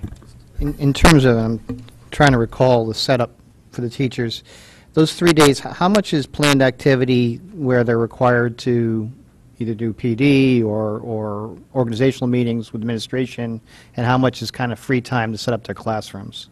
There's no free time. Wow. It's all paid time. No, we actually do have a contractual obligation to provide, I think it's a 4-hour block of time for individual teacher preparation, but all the rest of the time is heavily scheduled. There's convocation with all the teachers, with me. Principals hold staff meetings to go over all the beginning of the year stuff to get things ready.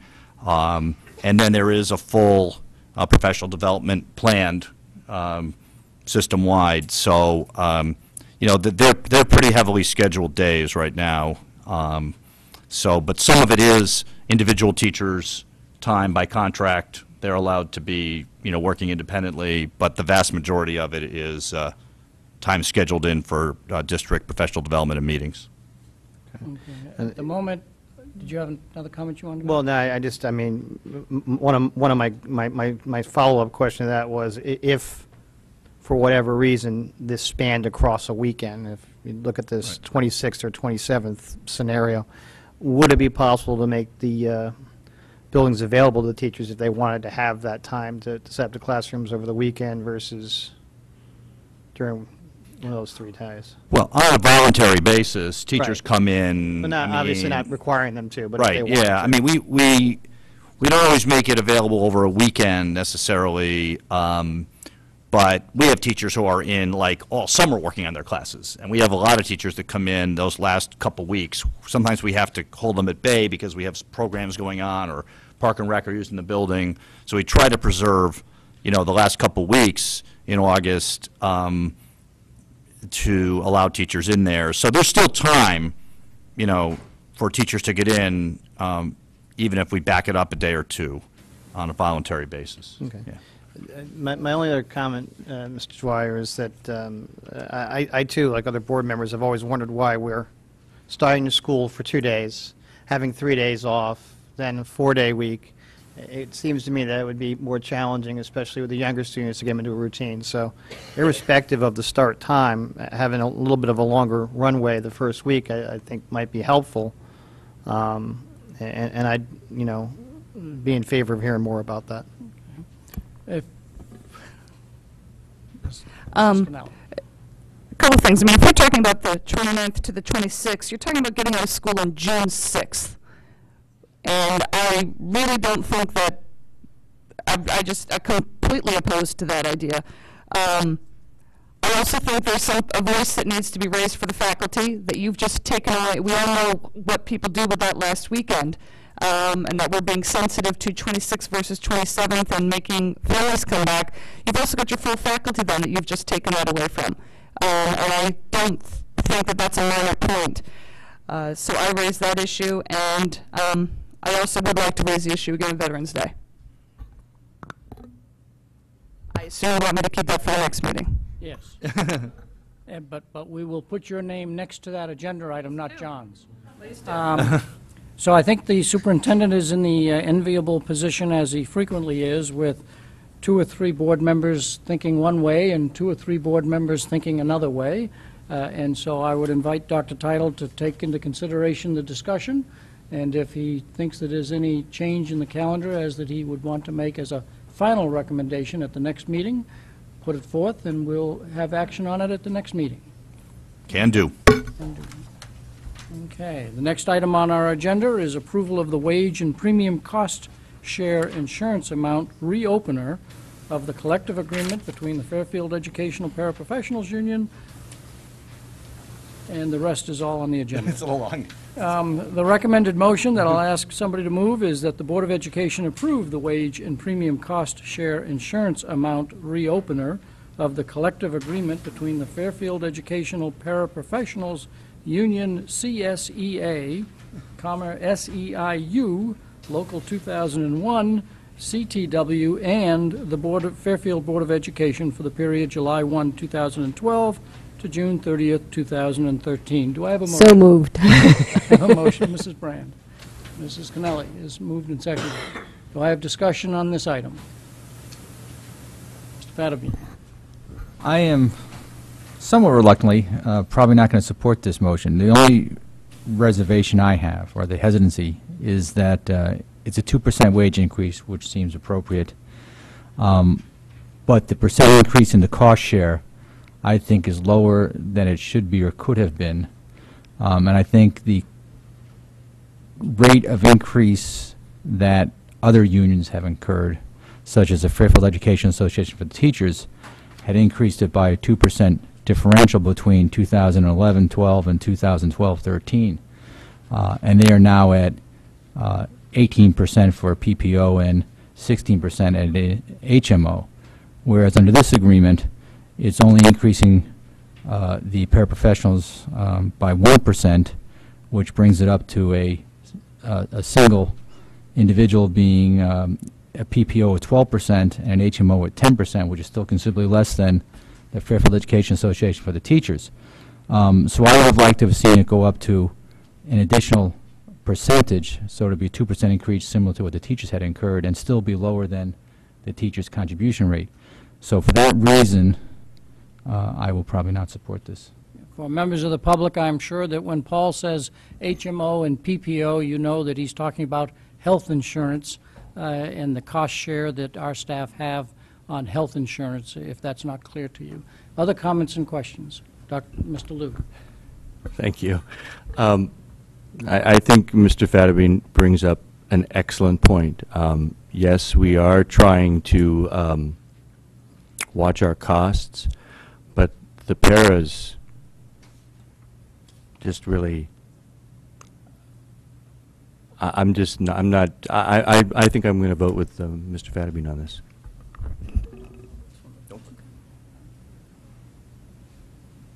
Any other comments or questions from board members? Mrs. Iacona. I'm struggling with this one really hard because I've watched the paraprofessionals and make their argument about their wages, and I think they really work for their benefits, and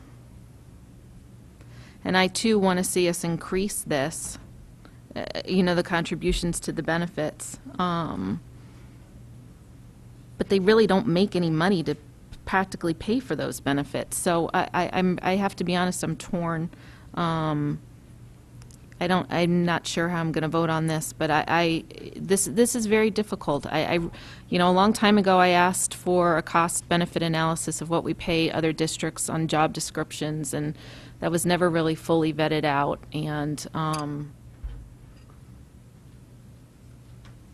I'm not sure where I want to go with this one. I really do want to see increases in our cost shares. I want to see them with the other bargaining units. I want to see them throughout the town. I think we're really in bad shape as a town with our costs, and that is of serious concern to me.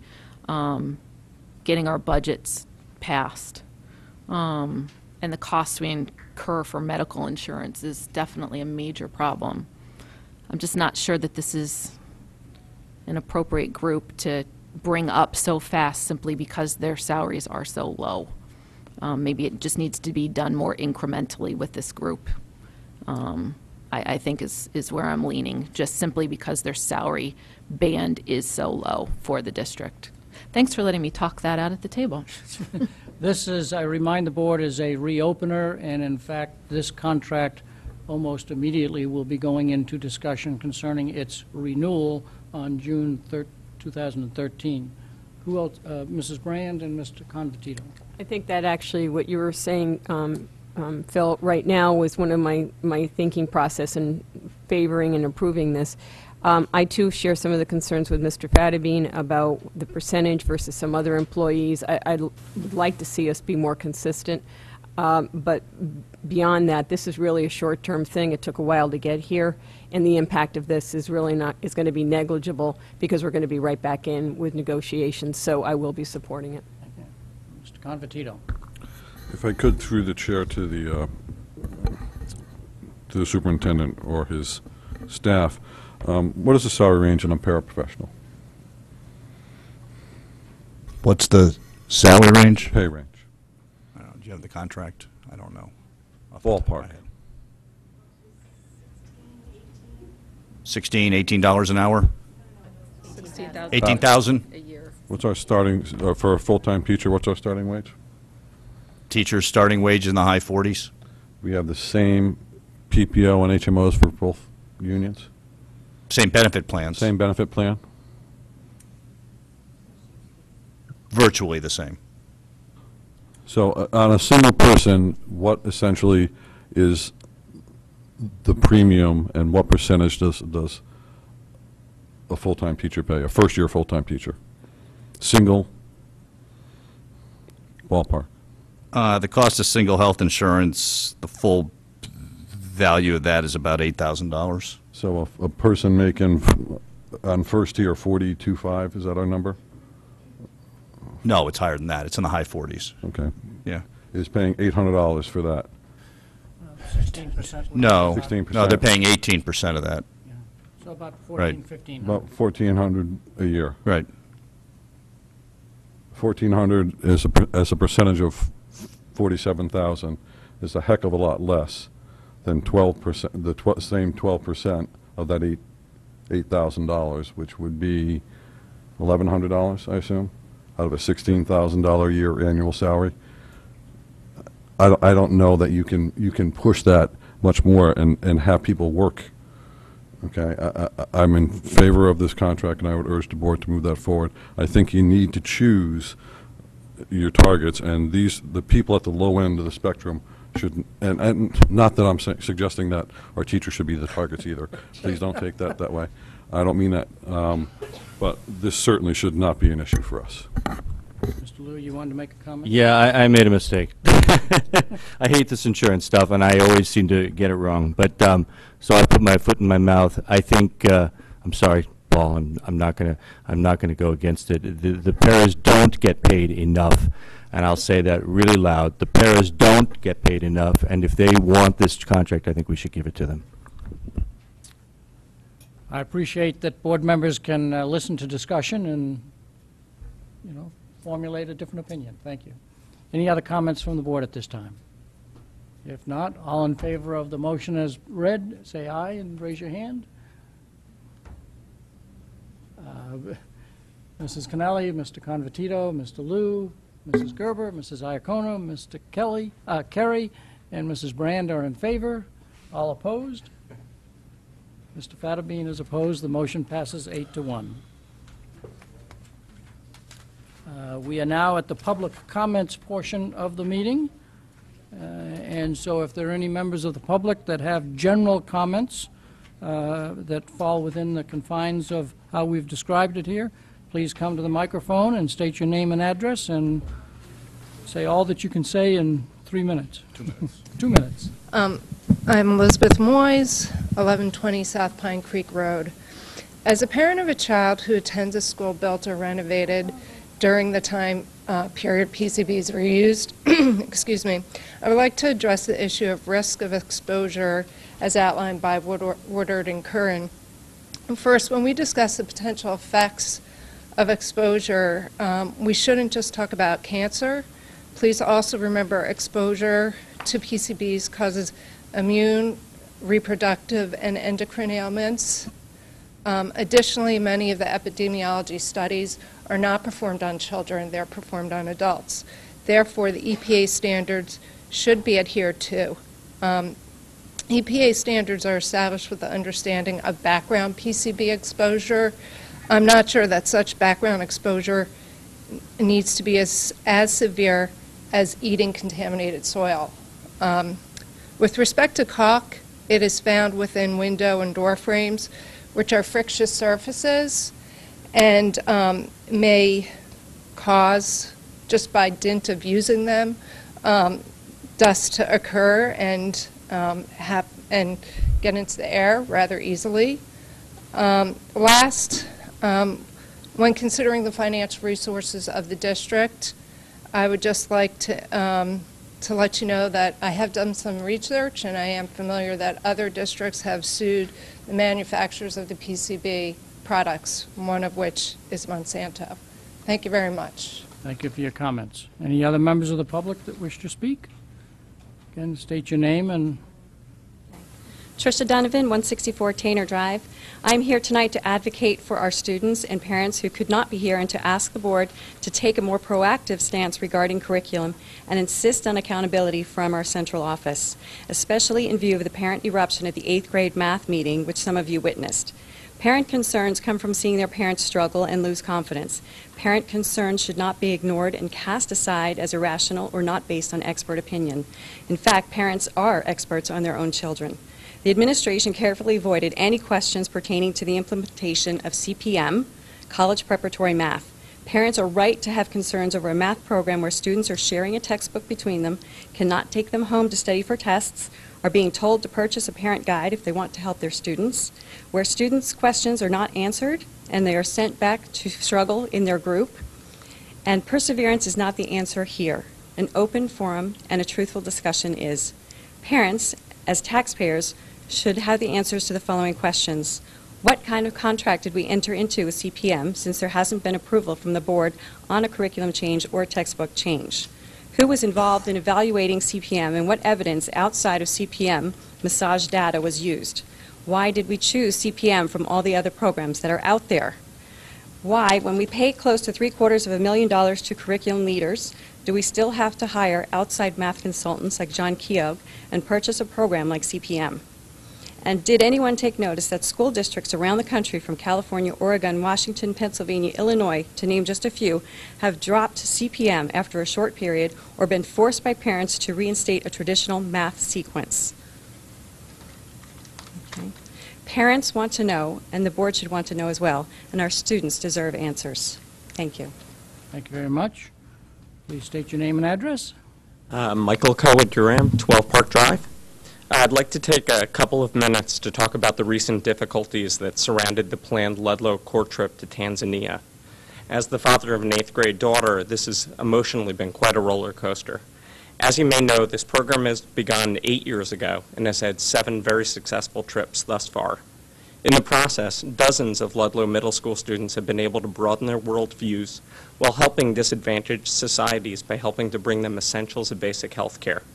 In the process, Ludlow Corps has garnered both local and national attention. Thus, it should not be surprising that we were ecstatic when we were accepted to go on this year's trip, and that we were equally crushed when the trip was unceremoniously canceled. We were offered a multitude of reasons why the trip was canceled, ranging from days of school missed for the kids and teachers, to parental complaints, to concerns regarding insurance. But when everything was distilled, we came to realize that the only real issue of contention was the amount of school days to be missed. For the trip to Tanzania, the teachers were asking for additional days, both due to the longer travel time on each end, as well as due to the fact that they were not going to have February break. After much discussion among a very involved and proactive group of parents, we tried to reach a middle ground that was basically to do what had been done for the previous 7 years. Take 5 days leading up to vacation, as well as several days out of the front end of April vacation. In essence, we were simply asking to adhere to a precedent that had been quite successful. It's clear that this was never given adequate consideration, Nor was there any thought to at least grandfathering the 2013 group of students that had already put so much time and energy in already. Excuse me, are you about to wrap up? No, I have one more paragraph. Go ahead. Okay? For reasons that remain unclear, the rules were summarily changed, and no effort has been given thus far to provide those affected with any kind of explanation or statement of policy. In the big picture, our kids are not the big losers in this battle. Rather, it's the children in Tanzania and Ecuador whose lives have been materially changed by the projects that Ludlow Court carries out and are now being punished, who may not get the mosquito nets, fresh water, and schools that our students have provided thus far. I also think that the town of Fairfield, and in particular the Fairfield school system, comes away as losers as well. Excuse me, but, we try to be consistent, so that seemed like a rather long paragraph. Can I ask you to just give one more sentence? And this has also been an issue that has not been adequately heard by the central office or the Board of Education. I'd appreciate the time to talk. Unfortunately, we have to be consistent on time afforded to all citizens. I'm almost So I wonder done. if you wouldn't mind handing in your whole presentation so that each member of the board can have a copy of it. Thank you very much. You can give it to the board secretary. I apologize, but we need to be consistent with all members of the public. Thank you. Who is next? Dawn Llewellyn, 524 Sturgis Road. The concern of parents is not Common Core, but college preparatory math. CPM, the words administrators have been avoiding at the last 3 math night presentations. Why have the administrators hidden CPM under the guise of Common Core? What has been the total cost of this new curriculum to date? It appears we have purchased textbooks, implemented the new curriculum for algebra classes. Did the Board of Ed approve this curriculum as required by state law? State statutes also require that each pupil be provided a free textbook, but this is not the case. Not every child has one. What was the impetus for selecting CPM as the math program for our district? After speaking with several districts that are or have used CPM, the answer is narrowing the achievement gap. Why select a program that has no independent analysis on SAT scores to support its success? Yet the program has been around for 2 decades and has taught 5 million students. Administrators were asked for this information over a month ago. Did we consider purchasing other programs that have a proven track record, such as Singapore Math? Wilton, Westport, and even Bridgeport have implemented Singapore Math. Why did our district select such a controversial progressive math program that the larger mathematic community as a whole has already abandoned and refuted across the country? Why don't we don't know the answer to these questions, since we do not have a curriculum committee to review approved curriculum as required by state law. We pay curriculum leaders $750,000, so why do we feel it is necessary to purchase this curriculum? They should be developing a math curriculum to align with Common Core like other districts. Also, I've heard our district has hired an outside consultant from Norwalk to assist the curriculum leaders. Has the Board of Ed approved this expenditure? Curriculum leaders have stated that for proper CPM implementation, teachers need significant training. Why did we reduce the budget for PD in the current year if we had an expectation of changing the math program so drastically? Does the budget have so much contingency built in that it is not a concern? That is the case. Are you about to wrap this up? Yep, I will. Thank you. Let us restore some of the academic programs, then, that we have cut as opposed to returning funds to the town. FOI requests have been submitted to central office to answer these concerns, since parents were denied answers in public. Based on the Code of Ethics, we need an open forum to ensure the entire community is informed on this school-related matter. BOE represents the community. The superintendent serves as BOE's agent in applying to the policies and contracts adopted by the board. Thank you very much. Yep. Please state your name and address. Mary Mayer, 585 Warner Hill Road. Now, I realize you already voted on the amendment for this year's calendar. Can I comment for the calendar? You're going to vote on the calendar for next year now? The comments on that the board takes is on action items, but during the open public comment, you're welcome to say whatever you wish in the 2 minutes that you have. Well, you had brought up, we do have 182 school days, so I'm still confused as to why we can't have 2 of those just be automatic built-in snow days. I would really like for that to be looked at. There's 2 days there. If we do start a couple days earlier, I know it's not ideal, especially if we're going late in June, but then we could add back in February break have our 2 breaks, and if we needed extra time, if we needed snow days, you could shave some off, and you're not taking off a whole vacation. I really would like for you guys to really look at next year's calendar and think about those things. Thank you. Thank you very much. We have 3 people standing up. Do we have other board comments? And if so I could have a sense of how much time, that would be appreciated. State your name and address. Jay Walk, 1157 Stratfield Road. I'm on the RTM in District 6. Just want to concur with Board Member Perry Lou that I believe, in my opinion, that all the professionals in our town deserve a raise. Thank you. Thank you. State your name and address, please. Sure. Hi, Susie Byrne, 1400 Cross Highway. Just one word, really, but then I'll go on. Help. Please help. This math year for my son and for other kids has been a complete disaster. There have been changes made to the Algebra 1 textbook and to the teaching methodology. Many students, really are struggling as a result. When I looked into how the district could make the change, I found out that they really can't. Connecticut State Statute 10-229 mandates that the Board of Education approve any textbook. And I've looked through minutes, meeting notes, everything. I do not see approval for this textbook.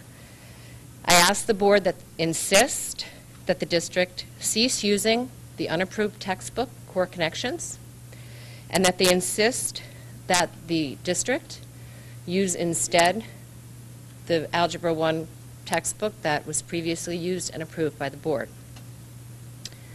Another thing that I found out when I was, looking into this was that all textbooks are supposed to be free.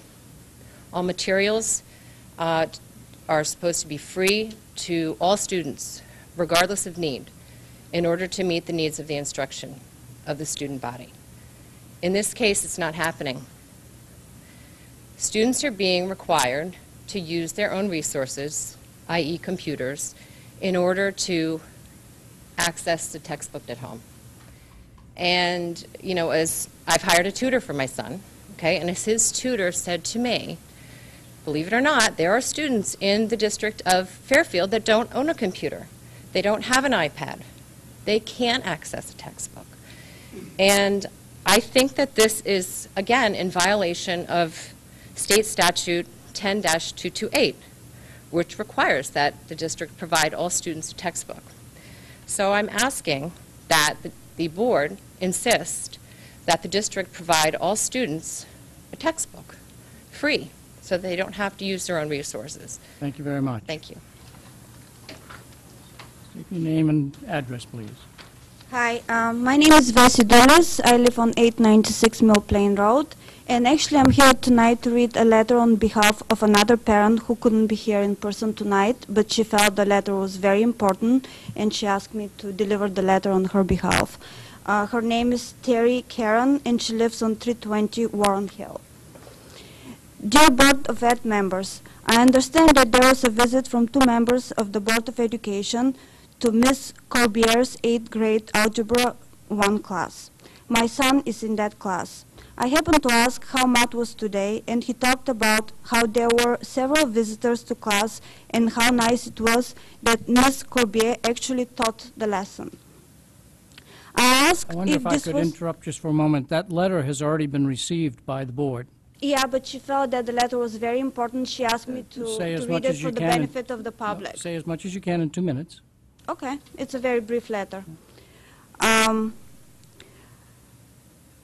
I happened to ask how math was today, and he talked about how there were several visitors to class and how nice it was that Ms. Corbier actually taught the lesson. I asked if this was different from all the other days of teaching, and he said it definitely was not a typical day. In fact, as is noted by many parents, she does not spend anywhere near the same amount of time teaching the math lesson on a regular basis. I believe you all saw a nice example of what would like the math class to be all the time, but it isn't. I'm fortunate that my son doesn't have a problem understanding the math because I have the ability to help him after school. I shouldn't have to. Many of the other students are not so lucky. Be assured of this. This math program does not allow the teacher to do on a daily basis what you'll witness today. You're being fooled if the school is telling you otherwise. My son tells me that the lack of teacher instruction time is the norm. I felt I had to write to you so you do not come away with a false impression of what the new math curriculum is really about. Sincerely, Terry. Thank you very much. State your name and address, please. Karen Nash, 161 Sherwood Drive. I'm not going to reiterate the questions and concerns that have already been so eloquently stated by Dawn Llewellyn, Tricia Donovan, and others here tonight. I'm standing here in support of the need for an open discussion on the changes to the math curriculum prior to its adoption. It seems to me that we are more concerned with the days, the number of days our children are in school, rather than the quality of the studies that they're participating in while they're in school. It's rampant in this district. I've heard it over again from my children. I have 4 children in 4 different schools in this district. I've heard it from their friends. I've heard it from my friends. The system's broken. It needs to be fixed. Thank you very much. State your name and address, please. My name is Kelly Crisp, 194 Paper Mill Lane. I am here to speak out against the new math curriculum that has been implemented without any formal adoption by the board. My son, I have 3 students in Fairfield Public Schools, 2 in high school and 1 in middle school. My middle school student has never struggled in math. He's in accelerated math, accelerated English. This year has been a disaster. He doesn't understand the information. He stays after school. He relies on his brother and sister for help. He begs for the teacher to teach the lesson. I propose that teachers teach. That's what they're there for. That's what we pay them for. 12 and 13-year-olds are not qualified to teach other 12 and 13-year-olds how to do a simple math problem. I believe that we're wasting quality instructional time by this ridiculous groupthink on math. I suggest that teachers teach. If they don't want to teach or cannot teach, or the curriculum mandates that they don't teach, then we remove the teachers. Thank you. Thank you very much. Suzanne Miska, 123 Rygate Road. I'm going to keep it short because I think you've all received, a CC on an email I've already sent to the district. But what I think is important to bear here is not to break down into whatever everyone wants to call this math situation at the 8th grade. What it comes down to is there's a failure to communicate. It's not a failure by the Board of Ed to communicate to the parents. We can come to these meetings and be heard. Unfortunately, we seem to have a problem in getting central office in the district to lend an open forum to the parents. I don't think that what was being asked as far as having an open forum with the parents is too much to ask.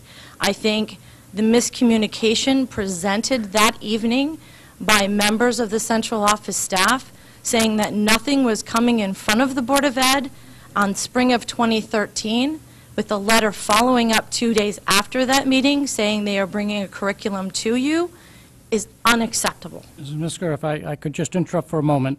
We try to avoid comments about personnel, so I wonder if you could talk about the issue of communication without so specifically... Okay, not a problem. Basically, I don't think we, as parents, follow the rules of how to go through the equation within the district to get our concerns aired and our questions answered. The problem is when we follow that rule, unfortunately, there is a wall that exists on delivery of information back, and that wall needs to come down. Everything in the student manual we get as parents says that we are in this as a collaboration, and that needs to be both sides. And I ask this board to help us as parents to ask the central office staff or the superintendent or the district to open the door and engage the parents so that we can get this thing resolved. Thank you. How are you? John Llewellyn, 524 Sturgis Road. It appears that the goal of our new math program is to motivate students to learn through self-directed discovery using real-world examples while working in teams. In the real world, people have self-selected their careers based on their skills and passions.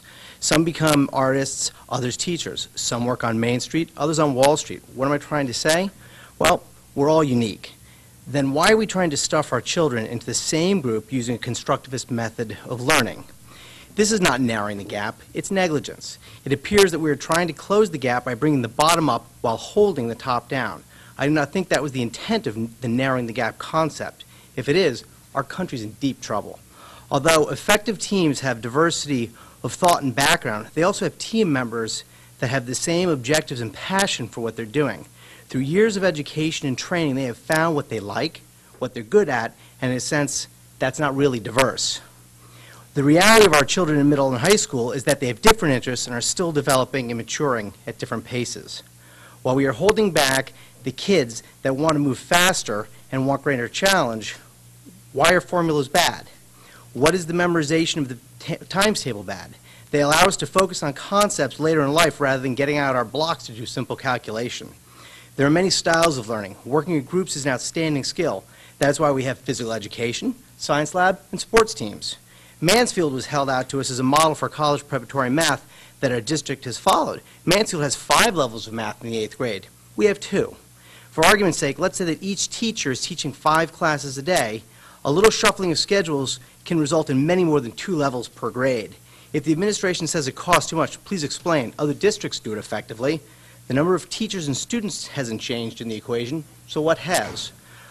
Let's make math and science workshops an elective in place of some of our unified arts. Bring our struggling math students up by offering them more time and attention.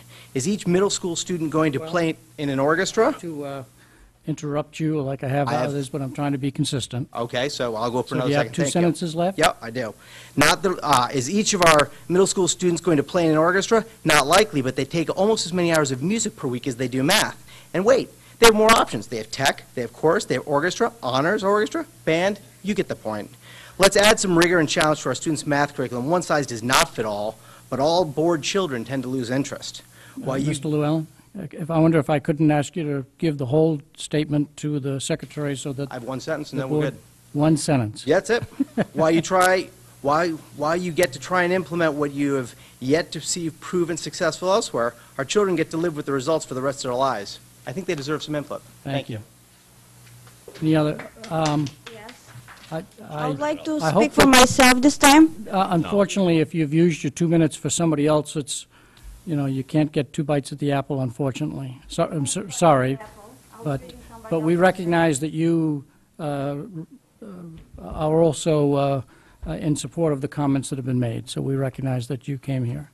Any other final comments from the public? Okay, we're now for open board comment. Go ahead. I dare you to raise your hand. Mrs. Brand. Of course. This is going to come as no surprise, view of what you've just heard, but also because I've been sending emails asking these questions. We have a lot of unanswered questions from board members currently, certainly parents, and it needs to be addressed. I do have concerns that we're using a text that didn't come before this board, that we have a number of things going on. To my understanding, we have an instructional manual that is being used on a daily basis. We have people coming into the district helping with the program that is now currently in place in the 8th grade and, as I understand it, the 9th grade for algebra. We also have a text that is in the classroom but not allowed to be taken home, but also assumes that students do have access online. We have a responsibility, I feel I have a responsibility, but this board does, in terms of the use of materials, the textbooks, the programs that we have in place. All of them need to come here. I understand that there are going to be things that people might want to change. They have to come before the board. It is part of our safety net. It is part of what we do as a district, and that is we are the last line. It is our job to assure that we're meeting our obligations to the students. And what I have a concern about, there was a change that happened in the district that didn't come to the board first. Had this come to the board in the spring, with a presentation so that we would understand it, the community would understand it, adequate professional development had been in place, I don't think we'd be having this concern here. But that's not what happened. And I think I want to hear it on the agenda. I want to have a presentation. I want to know what the status is, because I don't know. I'm not an educator, but I can tell you as a board member, I have some serious concerns. Thank you. Any other comments on the open board portion? Mr. Liu. The same subject. Extremely troubled about what I'm hearing, what I'm reading in emails, and I guess I'm even further troubled that it wasn't in this agenda and it's not being dealt with straightforward. I believe the question that Mrs. Brand asked online is a fair question, and why it hasn't been answered yet. I don't see why we can't put it to you tonight. Is there a new text being used, Dr. Title? I think that open board comment is an opportunity for board members to All share right. their Well, I put it out there, and I hope that it gets answered online, and so we can disseminate it out to the public, so we can know where we stand in this really troubling matter. And I think that that's about communication. We're expecting some soon. Thank you. Thank you very much. Any other comment? Just very short and sweet is that I would also like to request that, and again, I know that this should be done via email, but I'd rather do it publicly, that this be an item on the December 11th agenda, which gives the central office 2 weeks to prepare, because I'm fully open-minded and willing to hear that there's an explanation for all of this.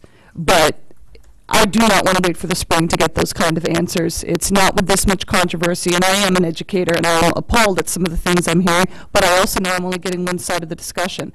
And I think it's time that the other side gets aired, and if we have issue with what we hear there, I think we cannot just let this year say, well, at a lost cause, we'll fix it next year.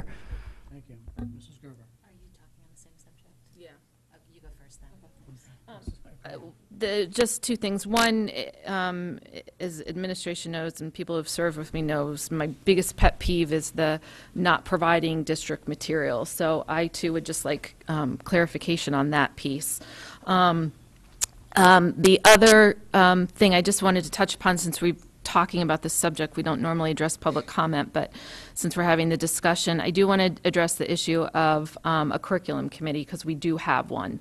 I asked about that in September or whenever we were setting board goals, because that was in our statute requirement. And I asked if the one that we have within administration meets that statutory requirement, and it does. So I just want to put that to bed. We do have a curriculum review committee, and that does meet our statutory requirement. The other questions, I will let administration address those when they've had a chance to put that all together. But I did want to put that out there before that ball continued to spin down the road. Okay. Mrs. Gerber. Yeah, I actually just wanted to say a positive comment. I was at the SEPTA meeting earlier this month, and they gave out the Randy Tarzali Friend of SEPTA Award to Ann Lefferts.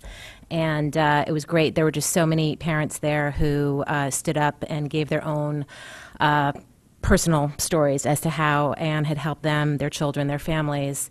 And you really got a sense of the amount of impact that she's had over the years. And I just wanted to say thank you. It was really great to be there that night. And one other thing, Mrs. Kennelly took one of my ideas talking about the Cape Convention and the praise that the Commissioner of Education gave to Dr. Title and Mrs. Iacono. He also mentioned additional work that Dr. Title had done in terms of helping move the SAT date. One other thing that happened at the Cape Convention was that the Fairfield School District budget presentation received an honorable mention. CABE gives out communication awards every year, and our school budget got an honorable mention. So that's all I wanted to say. I just have one final comment, and that is the reason why I want to get rid of open board comment is because it's not supposed to be used to blindside people. I don't think it's fair to attack the superintendent in public. I think we can debate that issue at the next meeting. Some of you have asked for the Aon report, and they're trying to include the November numbers in order to give us the most up-to-date one. And so I think a lot of people might say, well, just give me a ballpark estimate, and generally actuaries and people like that hate the idea of a ballpark estimate. I think- So you'll have the information, but it's not likely to be soon enough to be in the board packet. It might be. It might be, but Flip a it's, coin. We're it's, trying. They have We'll September see. numbers, so if they could send us the September, that'd be great. So I would only make this comment, that if you know that you have questions on the Aon report that is always interesting to people, please try to get those to the superintendent in advance of the meeting, so he'll have the appropriate information. Also at your table was the board calendar for next year. I appreciate Mrs. Iacono's putting this out as a draft, if you will. I think we should make it final in December.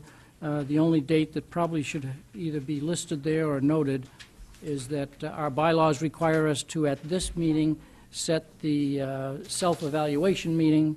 And so last year it was April 24th, so I'll suggest for the purpose of a placeholder that it be April 23rd, and we can talk about that at some later point, but to have that on the calendar as well so that it's properly noticed, if you will. If there are no other open board comments, I'll ask for a motion to adjourn. So moved. Mrs. Iacono, second. All in favor, say aye. Aye. It's unanimous. So was I the second?